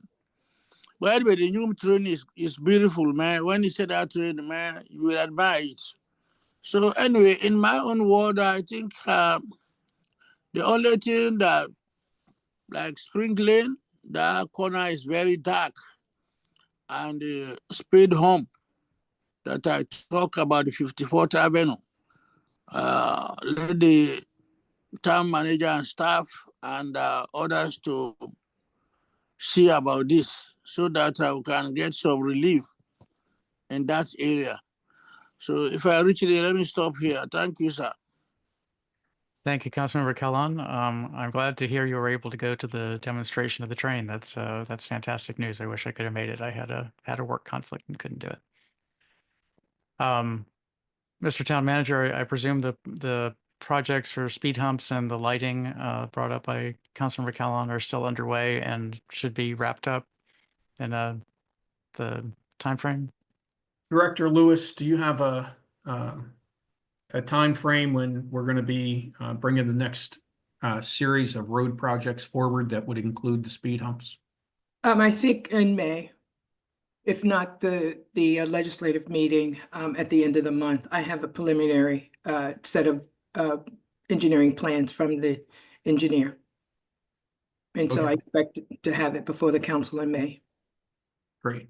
And thank you for that. And that'll be for construction in the next fiscal year, so in fiscal 26, is that correct? Only because we're at this point in the FY25. Yeah, you're not going to be putting a speed hump in the next 6 weeks, so understood. Right. Yeah, but I'm happy to report that it's possible to get at least 2, if not 3, on 54th Avenue south of Riverdale Road to Springdale. Very good. And the lighting, street lighting there? I haven't heard a thing from Pepco. I'll inquire and hope to have an update at the legislative meeting. But the order has been placed and we're just waiting on them to, Exactly. We've signed the cost letter, and usually we get a invoice to pay, and we've not received that yet. okay, very good. Thank you for the updates. Appreciate it. Thank you. Okay, that brings us on the agenda to public comments. Are there any public comments this evening? Don't see any microphones opening up, so let's go to work session discussion items. And the first item is a fence permit request, 4603 Riverdale Road, a 6-foot wood fence. I saw we had a representative of the builder for that earlier. Is that person still here? So I'm here now. Jesse Spund. I am the builder. Very good. And is the resident here, or are you going to be representing the resident? Well, I'm the property owner. We Oh, are okay. renovating the property. Yeah. Okay, very good. Yes, I'll provide a brief introduction on the fence permit request. So the permit request is for 4603 Riverdale Road for a 6-foot wooden fence pursuant to Chapter 66 of the Town Code. The permit's for a 6-foot wood fence around 4603 Riverdale Road. And the applicant has already obtained a Prince George's County permit for the project. Staff report that all administrative requirements have been met for this fence permit application. I know that the property's been purchased recently, and I know that the property owner's been waiting patiently, so I'll let him provide some more background on what the project is. Yeah, so essentially, if you look at the right side there where you've got the two yellow lines, that's an existing fence that's deteriorated and in disrepair. So we would be replacing that fence with a new wooden 6-foot fence that would match the other neighboring property's fence, and then the short yellow line on the other side of the house would be, there's no existing fence there. That would be a new fence with a gate. And I believe we have some photos as well of the current condition of the fence there that will be repaired or replaced. Yeah. Correct. Yes.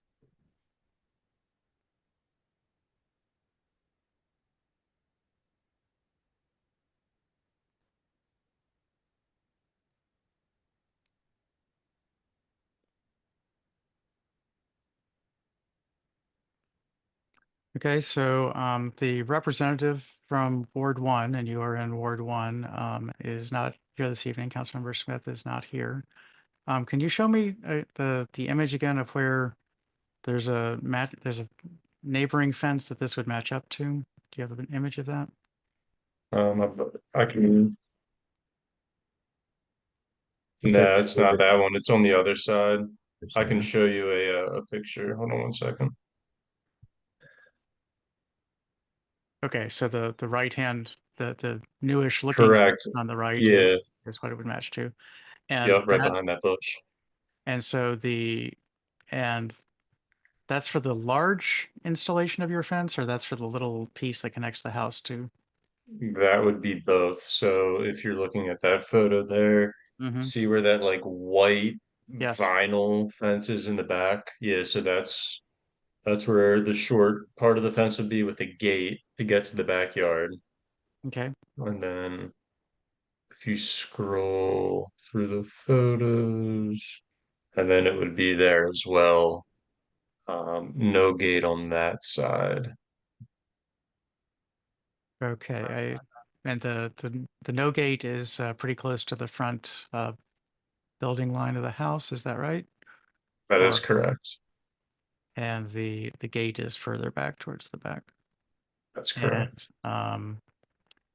And the section that will not have the gate, do you have an image of the neighbor's fence there? If we zoom in a little bit, you can see at least along the back side of the property here, another wooden fence. Okay, and that's a 6-foot fence or a shorter fence? Along the backside is a shorter fence. But along the side, it's a 6-foot. Correct. The southwesterly side. Okay. Yes. Okay.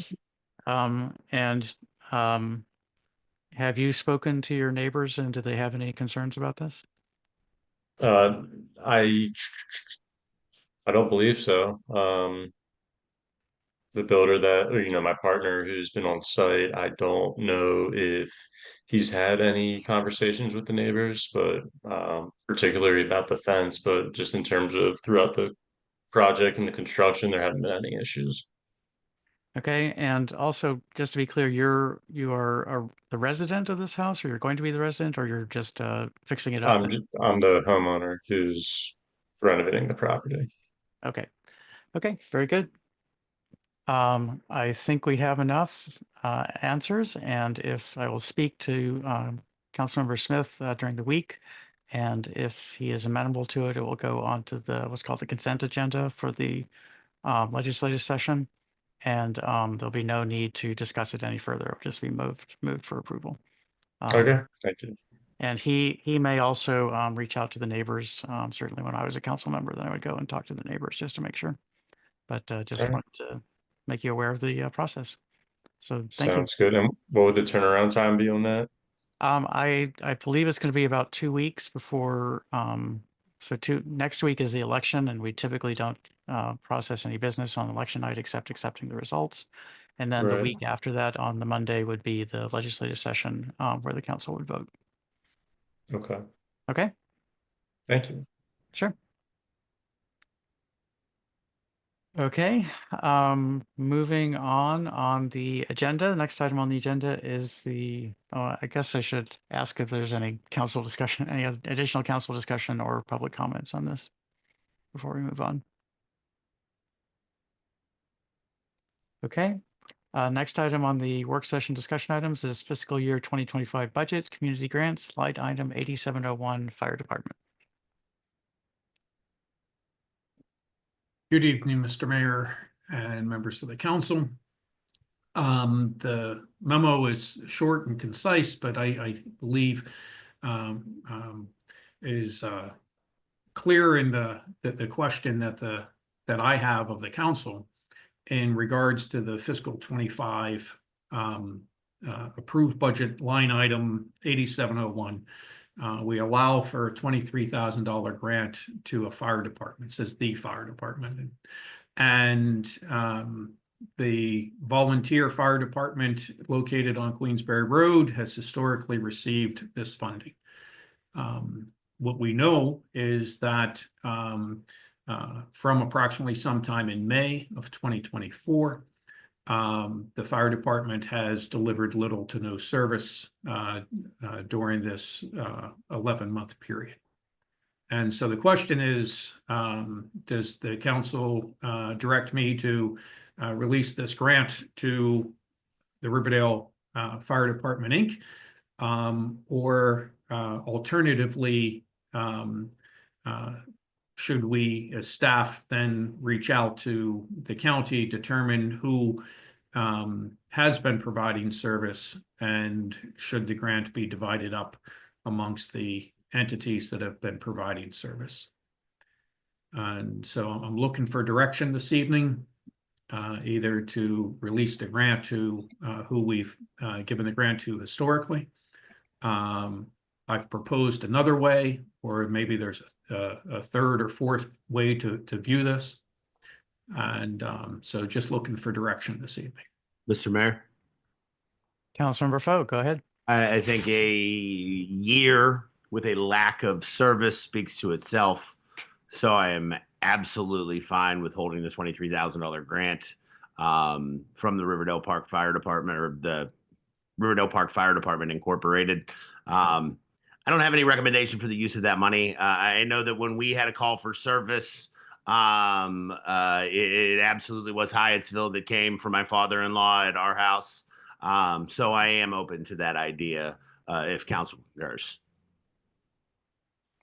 Thank you, Councilmember. Are there additional council comments or thoughts? Councilmember Lingua, I see your microphone is open. Yes, it is, Mr. Mayor. Thank you very much. I remember when this grant was created, as I'm sure you probably do as well. Something that came up under Mayor Archer. The amount essentially was determined by essentially be able to provide, I believe it was 1 or 2 meals for the entire staff for 1 year. That's really what it was set up to do. And if if they do not have a full staffing there, and they're not running calls, I mean, I don't know how many people or I don't remember, how many are currently stationed there now, on a regular basis. But if that's not the case, then, as what the council member said, withholding the vast majority, if not all of that, and I would entertain the idea of redispersing it to other houses that are making calls to this area for the time being. Thank you, Councilmember. Councilmember Yang, I saw your microphone was open earlier. Would you like to make a comment?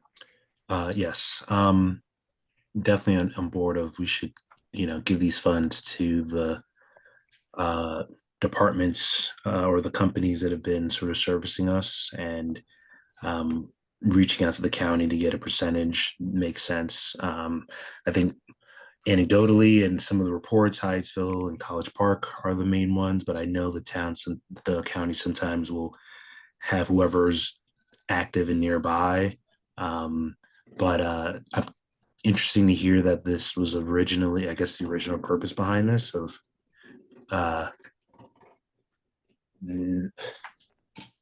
some gas powered thing riding on the trail, which is an issue sometimes. But the idea of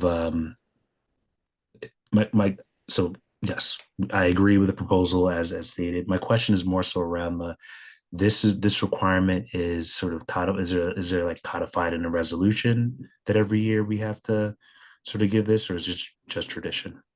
So this is part of the budget that we have a grant that goes to the fire department, quote unquote. And I think that the question is, how should the fiscal year 25 grant be dispersed, given that the fire department that traditionally serviced many of the calls in town has not been in operation during this fiscal year at all.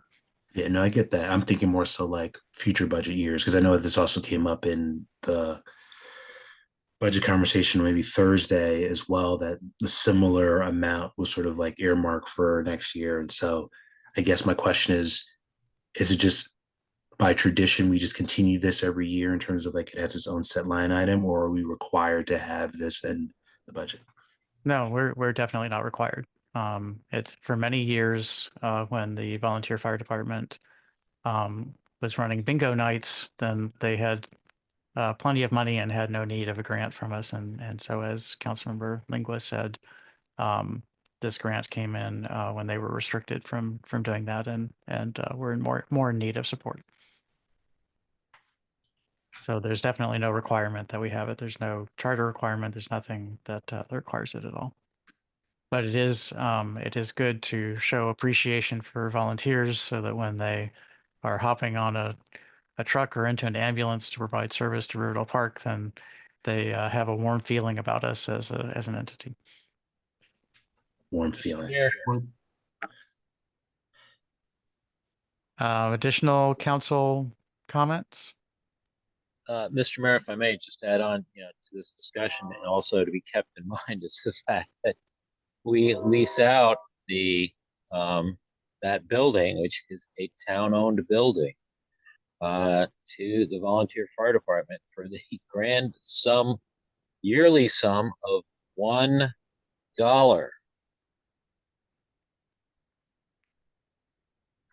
with the agreement that they essentially are responsible for maintenance and upkeep of the building.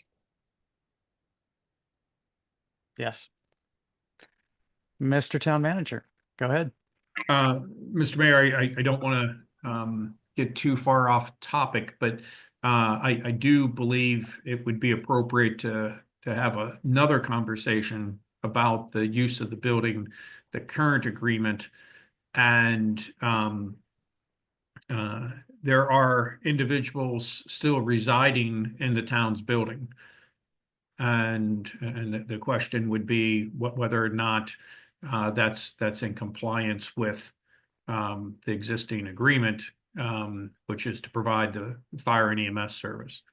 So I would ask that we get that on an agenda, perhaps for the 12th, to discuss that aspect of the operation. Very good. Councilmember Foe, you turned your camera on. Do you have a comment or? No, I just had to move because my computer was dying, and that's it. Understood. So there's no representative from Riverdale Fire Department Inc. with us this evening. Is that correct, Mr. Town Manager? That's correct, sir. And can you tell me about the quantity and quality of data that you have from the county about what departments are providing services? I know that we've been getting a report for just the last 3 months, maybe 3 or 4 months, that Yes, has a reasonably detailed breakdown of services that are being provided. It does. I believe the first detailed report that we had was for January. So we have January, February, and March reports. So first week of May or so, we should get the April report. And that does break down both by fire and EMS, emergency medical service calls, who's responding, and the number of calls that are being handled. I actually believe it's by percent as well. Because on that table also includes percent of calls handled by the Riverdale Park Fire or Riverdale Fire Department Inc. And that number consistently has been 0 for the past number of months. And we know from anecdotally speaking with the county that number has been 0 since essentially the past year. Correct, sir. And there may have been an occasional call somewhere in there, but it would be single digits. That's my understanding, sir. And can you tell us about any progress that staff have made in discussions with the Riverdale Volunteer, or excuse me, used to having volunteer in there, Riverdale Fire Department Inc., over restructuring or reorganization? Do you have anything to report? I don't have any update on that, sir. We've had candid conversations. We haven't met now in a number of months. I believe their president is back in the area, though. So we'll get a meeting scheduled. But I don't believe there's a plan for any restructure or any merger or anything of that nature, at least not at this time. Okay. So I was going to make a concrete suggestion, and this is based on the fact that as an optimist, I still have some hope that the fire department might, the Riverdale Fire Department Inc. Would become organized and get recruitment going and so on. I was going to suggest sending them a few $1,000s of this and splitting the remainder of it among the and just throwing some numbers out here so we can talk about it, among the 4 other highest responding companies and in rough proportion to the number of calls that they're answering. And so that would be my proposal. And then when I say a few, my spouse would assign an exact number to that, but I would just say just as a way of splitting it, why don't we say 3,000 would go to the Riverdale Fire Department Inc., and the remaining 20,000 would be split among the top 4 according to proportion of calls. Does that sound like a reasonable starting point, council members? No, not for me. Okay.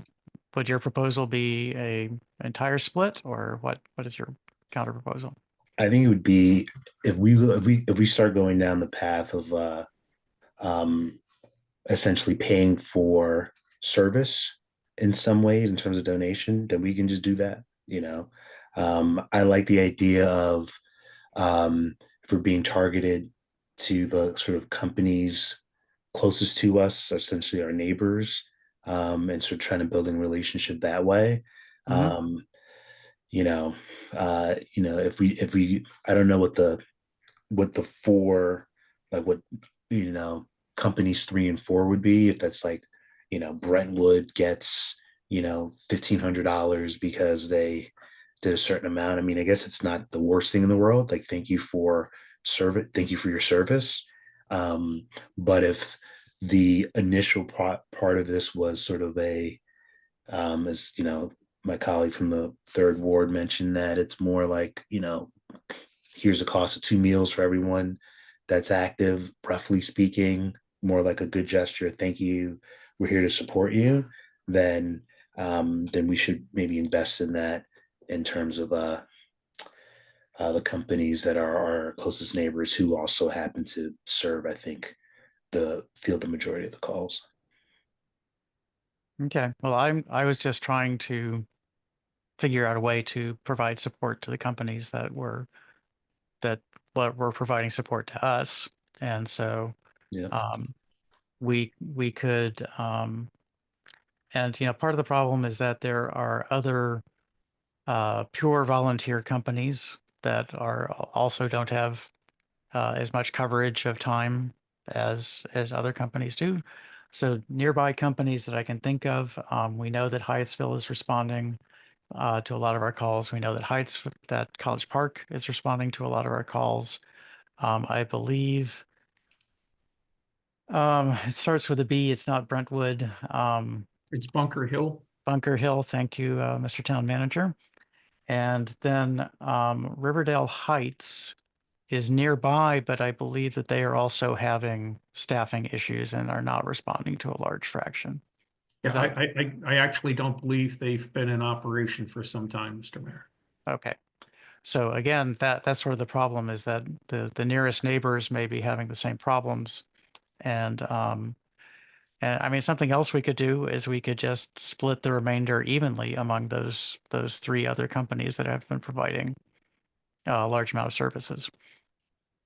And again, the reason that Hyattsville is providing a lot of the services is because they have a very high membership. And so they have a lot of coverage, they have a lot of vehicles, and they have availability to provide that. And so again, if we're looking at supporting roughly equally the number of volunteers that each company has, then the service might actually be a decent reflection of that. But I'm open to it. I just thought I would put a few proposals out. First of all, is there support on the council in general of giving anything to the Riverdale Fire Department Inc., or do we want to split it among the service providing companies in some way? Mr. Mayor, Councilmember Foe. I was fine with that before you spoke. You're suggesting, I don't know if it's empathy. I don't know what it is, but like, they haven't answered a call for a year and they're always there. I have trouble aligning the two. That's it. If I had a concrete plan in front of me, this is what we're doing to elicit recruits. I would maybe buy that, but I just feel like the lack of communication, the lack of a plan, the lack of functionality as a department, the failure to fix the car or utilize the ambulance or utilize the previous ambulance that they had as a replacement.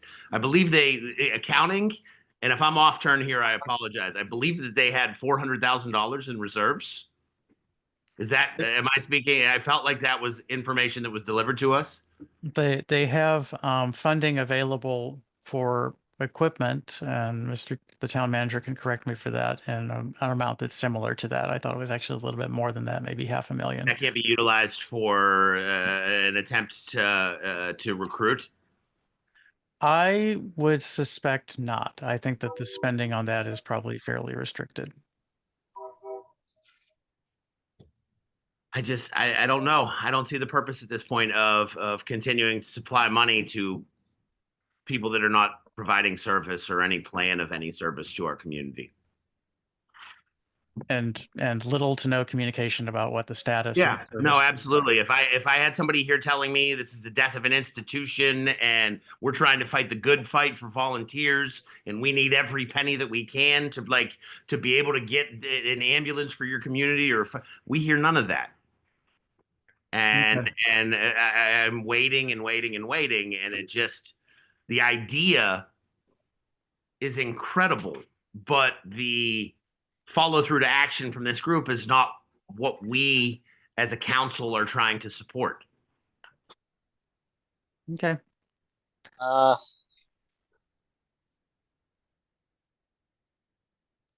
Councilmember Lingua? Yes. I've got like three thoughts going on at the same time, and I'm not sure which one to begin with.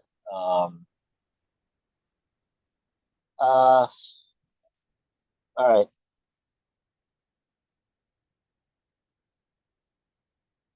More than likely, I mean, I'm gonna start with this. During the pandemic, whereas like we weren't operating as a business, yet I was still going into work twice a week in order to just do some maintenance and upkeep on the equipment I run. Just essentially that, and like making sure that I still had good activity uh, in my solutions and the tanks that I have to run film through, so that when we did come back to operation, we could start up right away without having to incur greater costs later for just neglect. I would imagine, while they haven't ran a call during the year, I would imagine part of what they're doing is making sure that the equipment is still in good shape, that from inactivity and all, that there aren't issues developing. And that's part of this huge challenge. The other thought I have is like, this is a volunteer department for this community. And there was a time that a fair number of the volunteers at that house came from the community. And I don't think that is the case as much anymore. I know that's a bit of information I'd love to see Mr. Lamphere provide us. Where are these folks, the volunteers that we do have there, where do they hail from? I mean, we no longer have folks like Jay Johns and his wife Nova, who live right around the corner from here, at that department. They're off working at other departments now. And I think that's a good place to start. I know there hasn't been communication there, but I think maybe it's we as a community looking at ourselves in the mirror and figuring out what it is that we can do to help get those volunteer numbers up. So that's one thought I have. Okay. Those are the main thoughts that I have on this. As to regarding the monies, if there are folks there, I think really finding out more exactly what the folks who are there are doing. If it is the fact that they're just trying to keep up equipment and making sure that it's in good shape and in working order, and that's one thing. Then there's a reason not to cut them off. And it's maybe looking at how many folks are there, prorating the amount by that much, and whatever we do with the balance, we can decide, be it go to houses or we just hold it in reserve. I like the idea of putting it to other houses because they're taking on additional calls now because this station has been dormant for so long. So All right, and I'll leave it at that. Thank you. The town manager may know better than I do, but I believe that the current active, if you want to call it that, members of the community of the our Riverdale Fire Department Inc. Are town residents because they live at the firehouse, and Right. so saying, you know, where they hail from, well, many of us didn't hail from here for a long time, and then we came here, and I think perhaps all of us on council. Right. Yes. Technically, yes, they are residents because they are in the firehouse. But what I meant by that was people who were volunteering. And when they were on shift, they would be at the firehouse. Otherwise, they lived elsewhere in town. Mm-hmm. That's what I'm getting. Right, and I believe that the firehouse is down to a small enough number of volunteers that that perhaps everyone who is there is either living at the firehouse or is from out of town. Yeah. And I think the number of active members can be counted on the fingers of one hand. And when I say active, I mean that are ever at the station, because of course there's nothing going on. Is that with digits to spare? Excuse me? Is that with digits to spare? I think that this is just based on a few numbers I've seen. So again, the town manager might be able to give a better answer, but I think that the digits of one hand is about right. Mr. Town Manager, do you have is that a reasonable guess? I believe that's a reasonable projection, Mr. Mayor. I can inquire with the county and in terms of what the county defines as active. I believe. I think it's qualified volunteers, and I remember seeing the number 4 somewhere. And and then I think there are a few members who are, for reasons we don't understand, not suspended or unqualified at this time. Okay. So additional, Councilmember Inyang, go ahead. I think I would say I'm in favor of if we want to do the top 2 or top 4 departments and sort of divide the money equally in terms of their service. I'm okay with that, but I know I won't support anything that goes to a company that has not provided service in the last year plus. Okay.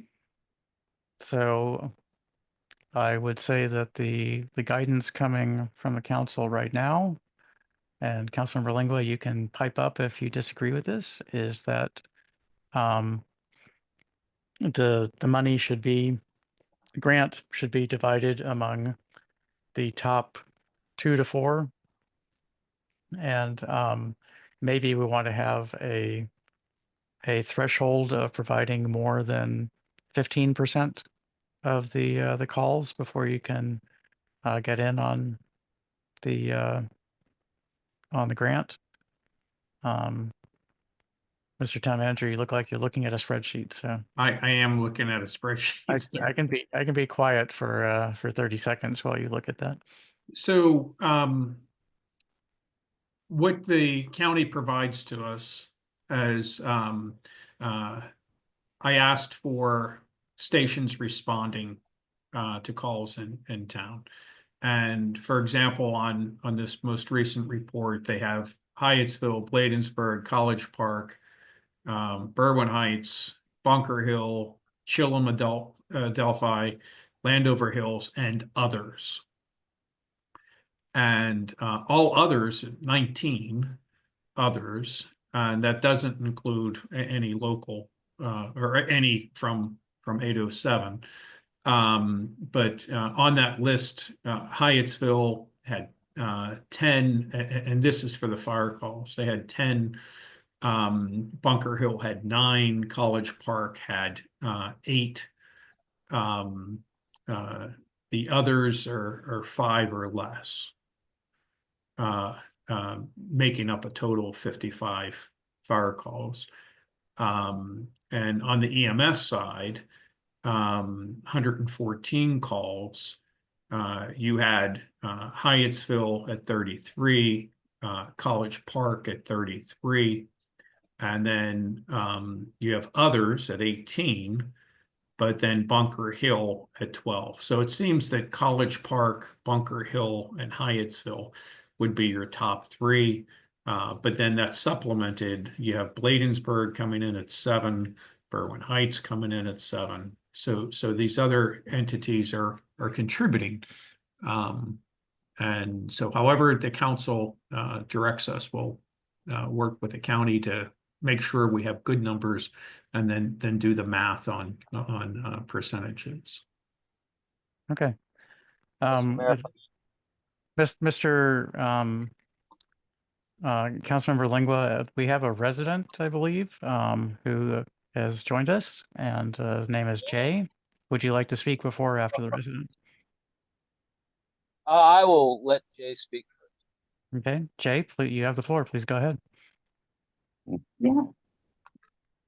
Good evening, Mayor and Council. My name is James Johns. I live in the 4900 block, Nicholson Street. And just to clarify a few things here, I am a life member of the fire department. I am not going of Riverdale Fire Department Incorporated. I'm not going to speak on their behalf of things, but I am going to try to help y'all with a few of your questions that y'all have and the numbers that y'all are using. So of the speaking of the monies that they have in reserve, the $400,000 or whatever it is, that money is in a fund it's from ambulance billing, and that's only allowed to be used for certain things. So it can't be used for like recruiting or retention, things like that. It's very limited on what they can use that on. To clarify on some of the call volume, without seeing the exact numbers or knowing the exact calls or their locations, some of the numbers can be skewed. For instance, like the EMS calls. In Riverdale's first due is Crescent City's nursing facility, which is at 4409 East West Highway. And that's probably where the majority of those EMS calls are. So that's where you'll get like College Park going there, Hyattsville, Chillum, stations like, Bunker Hill, those stations. Mainly the reason for that is Bunker Hill has an ALS unit, and most of the calls that come out of the nursing facility are advanced life support calls, which require an ALS unit. College Park also has an ALS unit, same thing. Chillum has ALS units, same thing. So it's a little bit skewed on that. Like I said, without knowing the exact calls and numbers, it's a little hard to do that. But as far as the station goes and them not being able to respond on calls, I know that there has been issues with the ambulance, with the volunteer-owned ambulance, where it was broke, it was out of service. There was some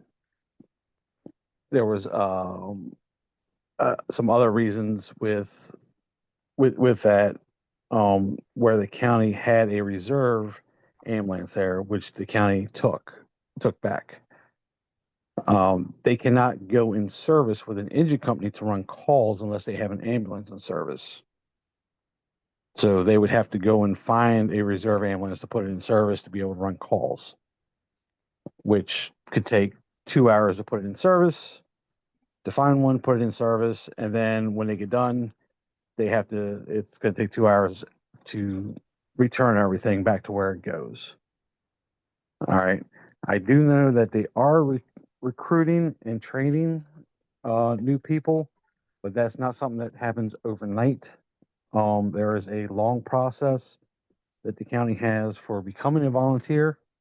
If you were to put an application in today, you're not going to be running calls anytime this year. unless you're coming in and you're already trained. If you're coming in from the street with no training, it's going to take you minimum of a year, if not more, to be able to be trained to run a call. So it's not a quick turnaround for becoming a volunteer and being able to be active to run calls, if that makes any sense. Yep. So I mean, while yes, I agree that the fire department has not been as active as they used to be. I know that they are trying, and they are trying to bring in members. They're trying to build things. They're trying to be able to be in service. But like I said, it's not an overnight process. It's not a quick and easy thing to do. So that being said, it's the town's money for y'all to do with as y'all wish. I just would like y'all to have a little bit more information, or be able to get a little more information on some of it before you make your decision on that. Also be advised, or also advise you that, like I said, with the ALS units are career staffed, and they're paid for by the county and by your tax dollars, and has nothing to do with the volunteer fire departments, or the volunteers running the calls. Okay. I appreciate that. You said one thing. You said that they have volunteers in training at this time. Do you know how many there are? I do not know the numbers. I know that they're constantly recruiting. I don't know what the numbers are because I'm not part of that. Like I said, as a life member, I go around for meetings and things of that nature. So I do hear the reports. I see new faces in there. But like I said, again, it's a extended process of trying to get things going. Mm-hmm.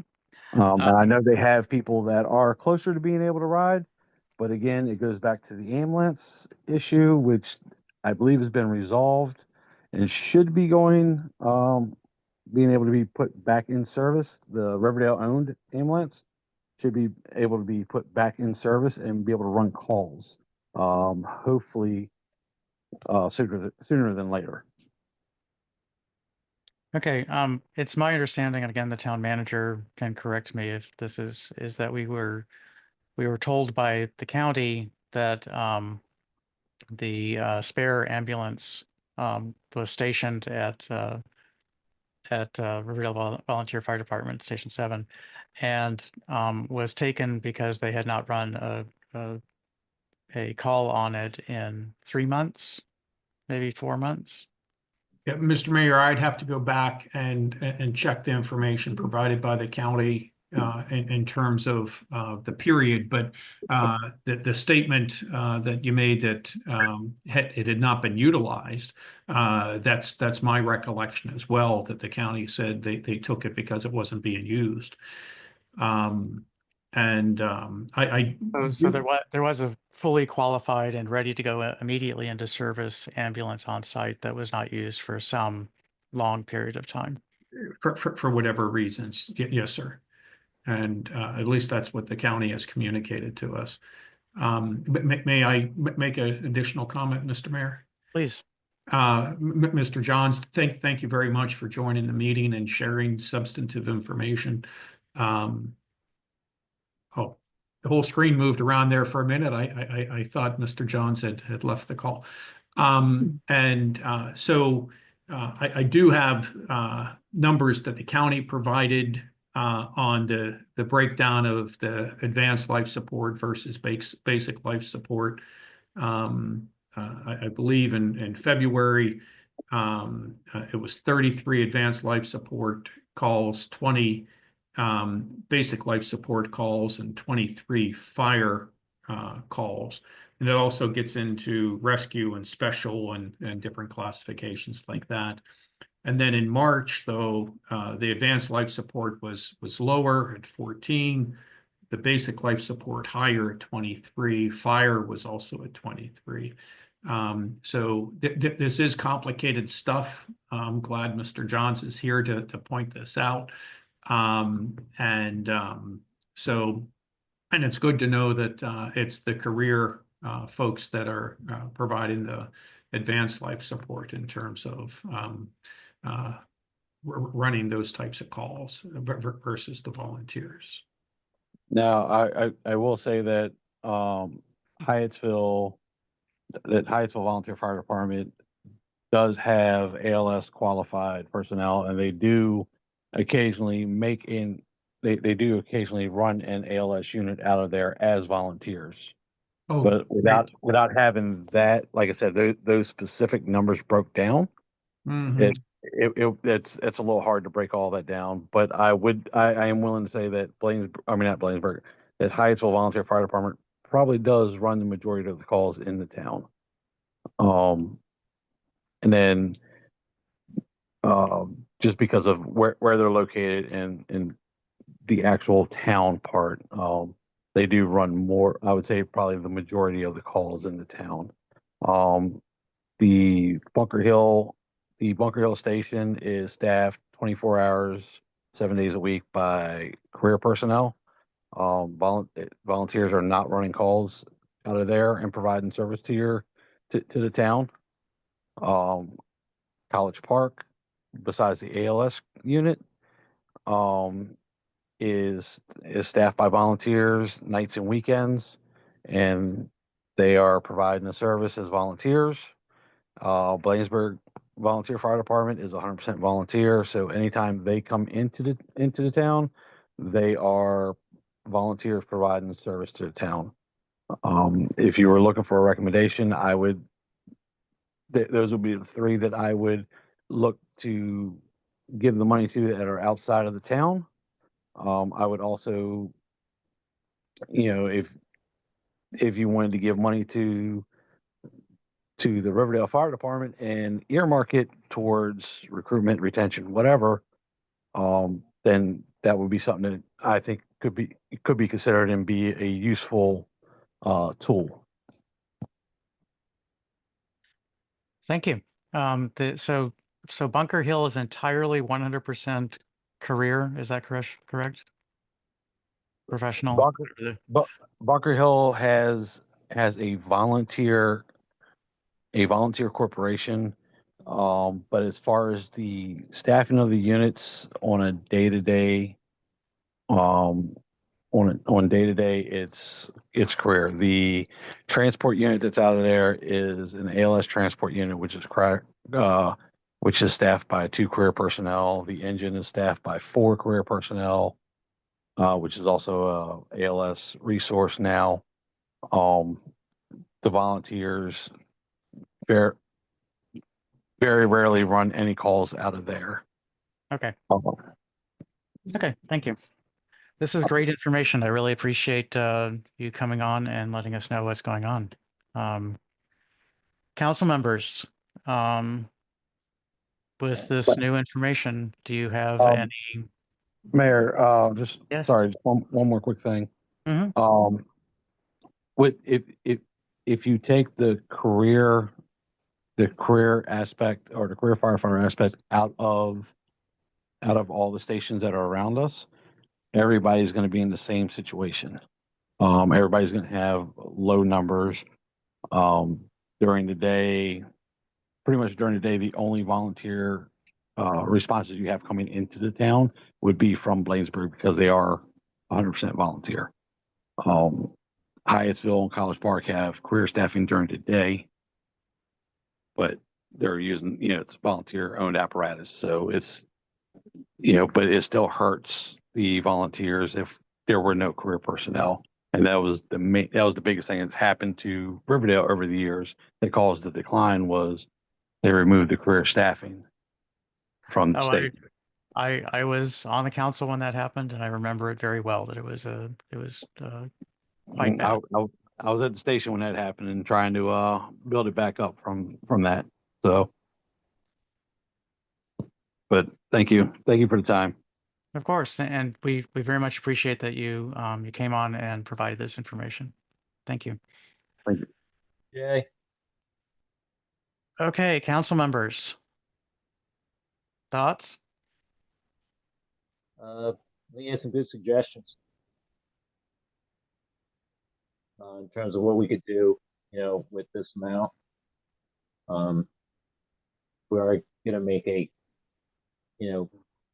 disbursement to, Riverdale Fire Department. It's, it would be so it's stipulation that it's put toward recruitment and retention.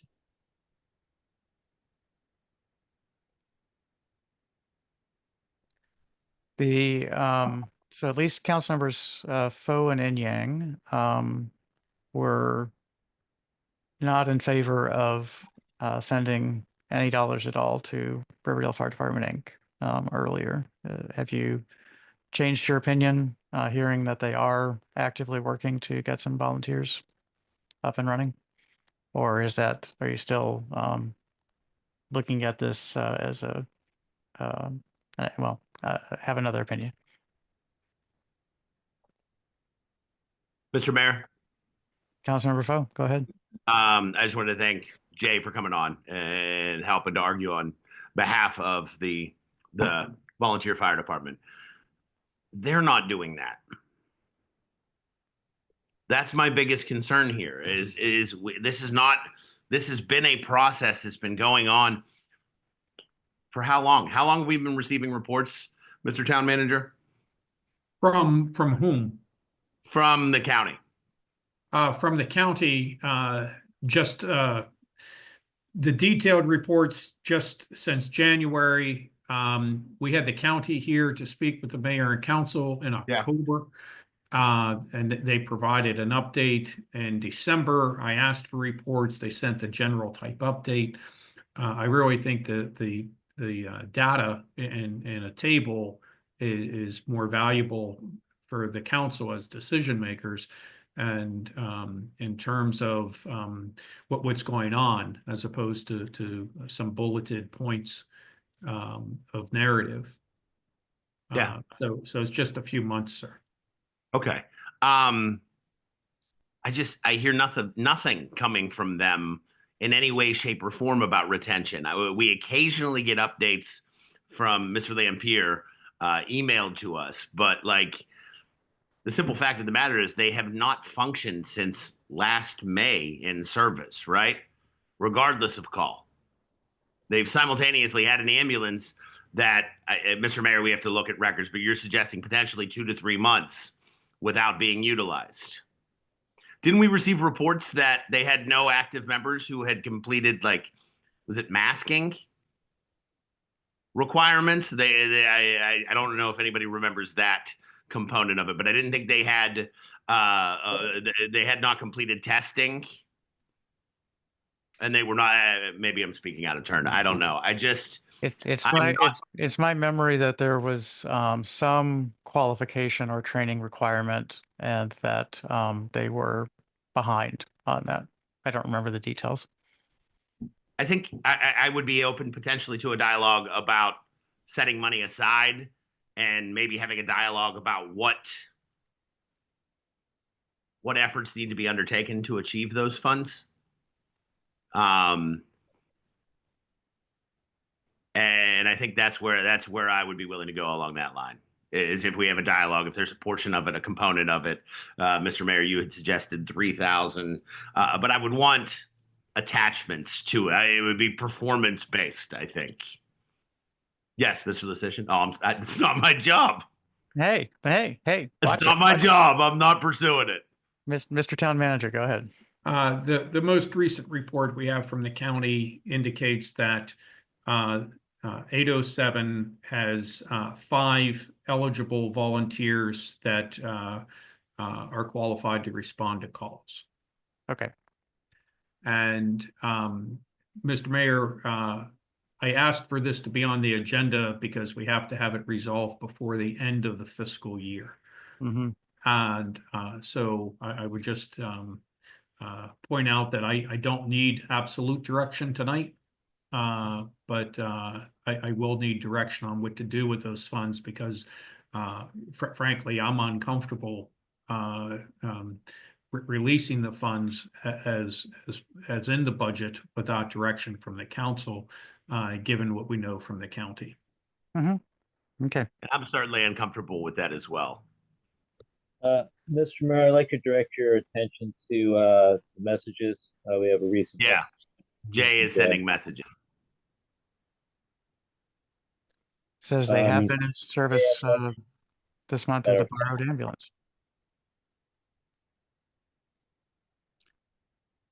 So that would show up in the May report, which we might have by the 12th. Do you think that's likely? I ask for it every month, sir. We'll see if I receive it or not, timely. Okay. Well, I think we have at least dug through some important topics this evening, and perhaps we should just put this on the agenda for May 12th and perhaps collect some more data over the next few weeks. Does that sound reasonable, council members? Agreed. I agree. Yes. Okay, then that's your immediate guidance. And Mr. Town Manager, if you could reach out to the county and tell them that would like to have the reports on April calls for service and responses by let's see, 12, 11, 10, by May 9th at the latest, then that would be ideal. I will reach out to the county this evening, sir. Okay, very good. And thank you again, Mr. Johns. I appreciate your input and your coming on into the meeting and letting us know about this. Thank you so much. Okay. That brings us to work session discussion item number 3, minutes. You have the minutes in your packet. Please review them carefully, because otherwise you will have the words that were ascribed to you repeated back to you at some point in the future, perhaps. I've had that happen to me before, and it's always glad that I've looked it over if that's going to happen. That brings us to new business. Are there any items of new business this evening?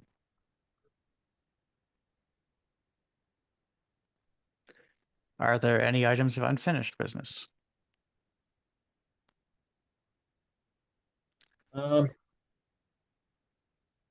Being that it's in progress, going back to the whole issue of parking planning and providing amenities. I could hear what everyone's thoughts are under a contingency that should soon not come before the legislative session on May 12th, or I would say not by, the Friday before the legislative session, May 10th, that we entertain a motion to direct the mayor and or the town manager to send a letter to park and planning in no uncertain terms, asking that such amenities be afforded as soon as possible. I think we can add that to the draft agenda for May 12th and see if we can remove it because the installation has completed or is at least substantially underway. Sound good? Yeah. Well, no, not substantially. No, they're either there or they're not. I mean, or they are opening those the facility they have there, or they're not. Okay. I mean, it's just allowing them to say like soon. Oh, it'll be there soon. It'll be there soon. It's already too late. Okay. Any other items of unfinished business? Then let's all sign off and have a good rest of the evening. I'm going to go try to chase down some dinner. Thank you. Take care. Thank See you. you all soon.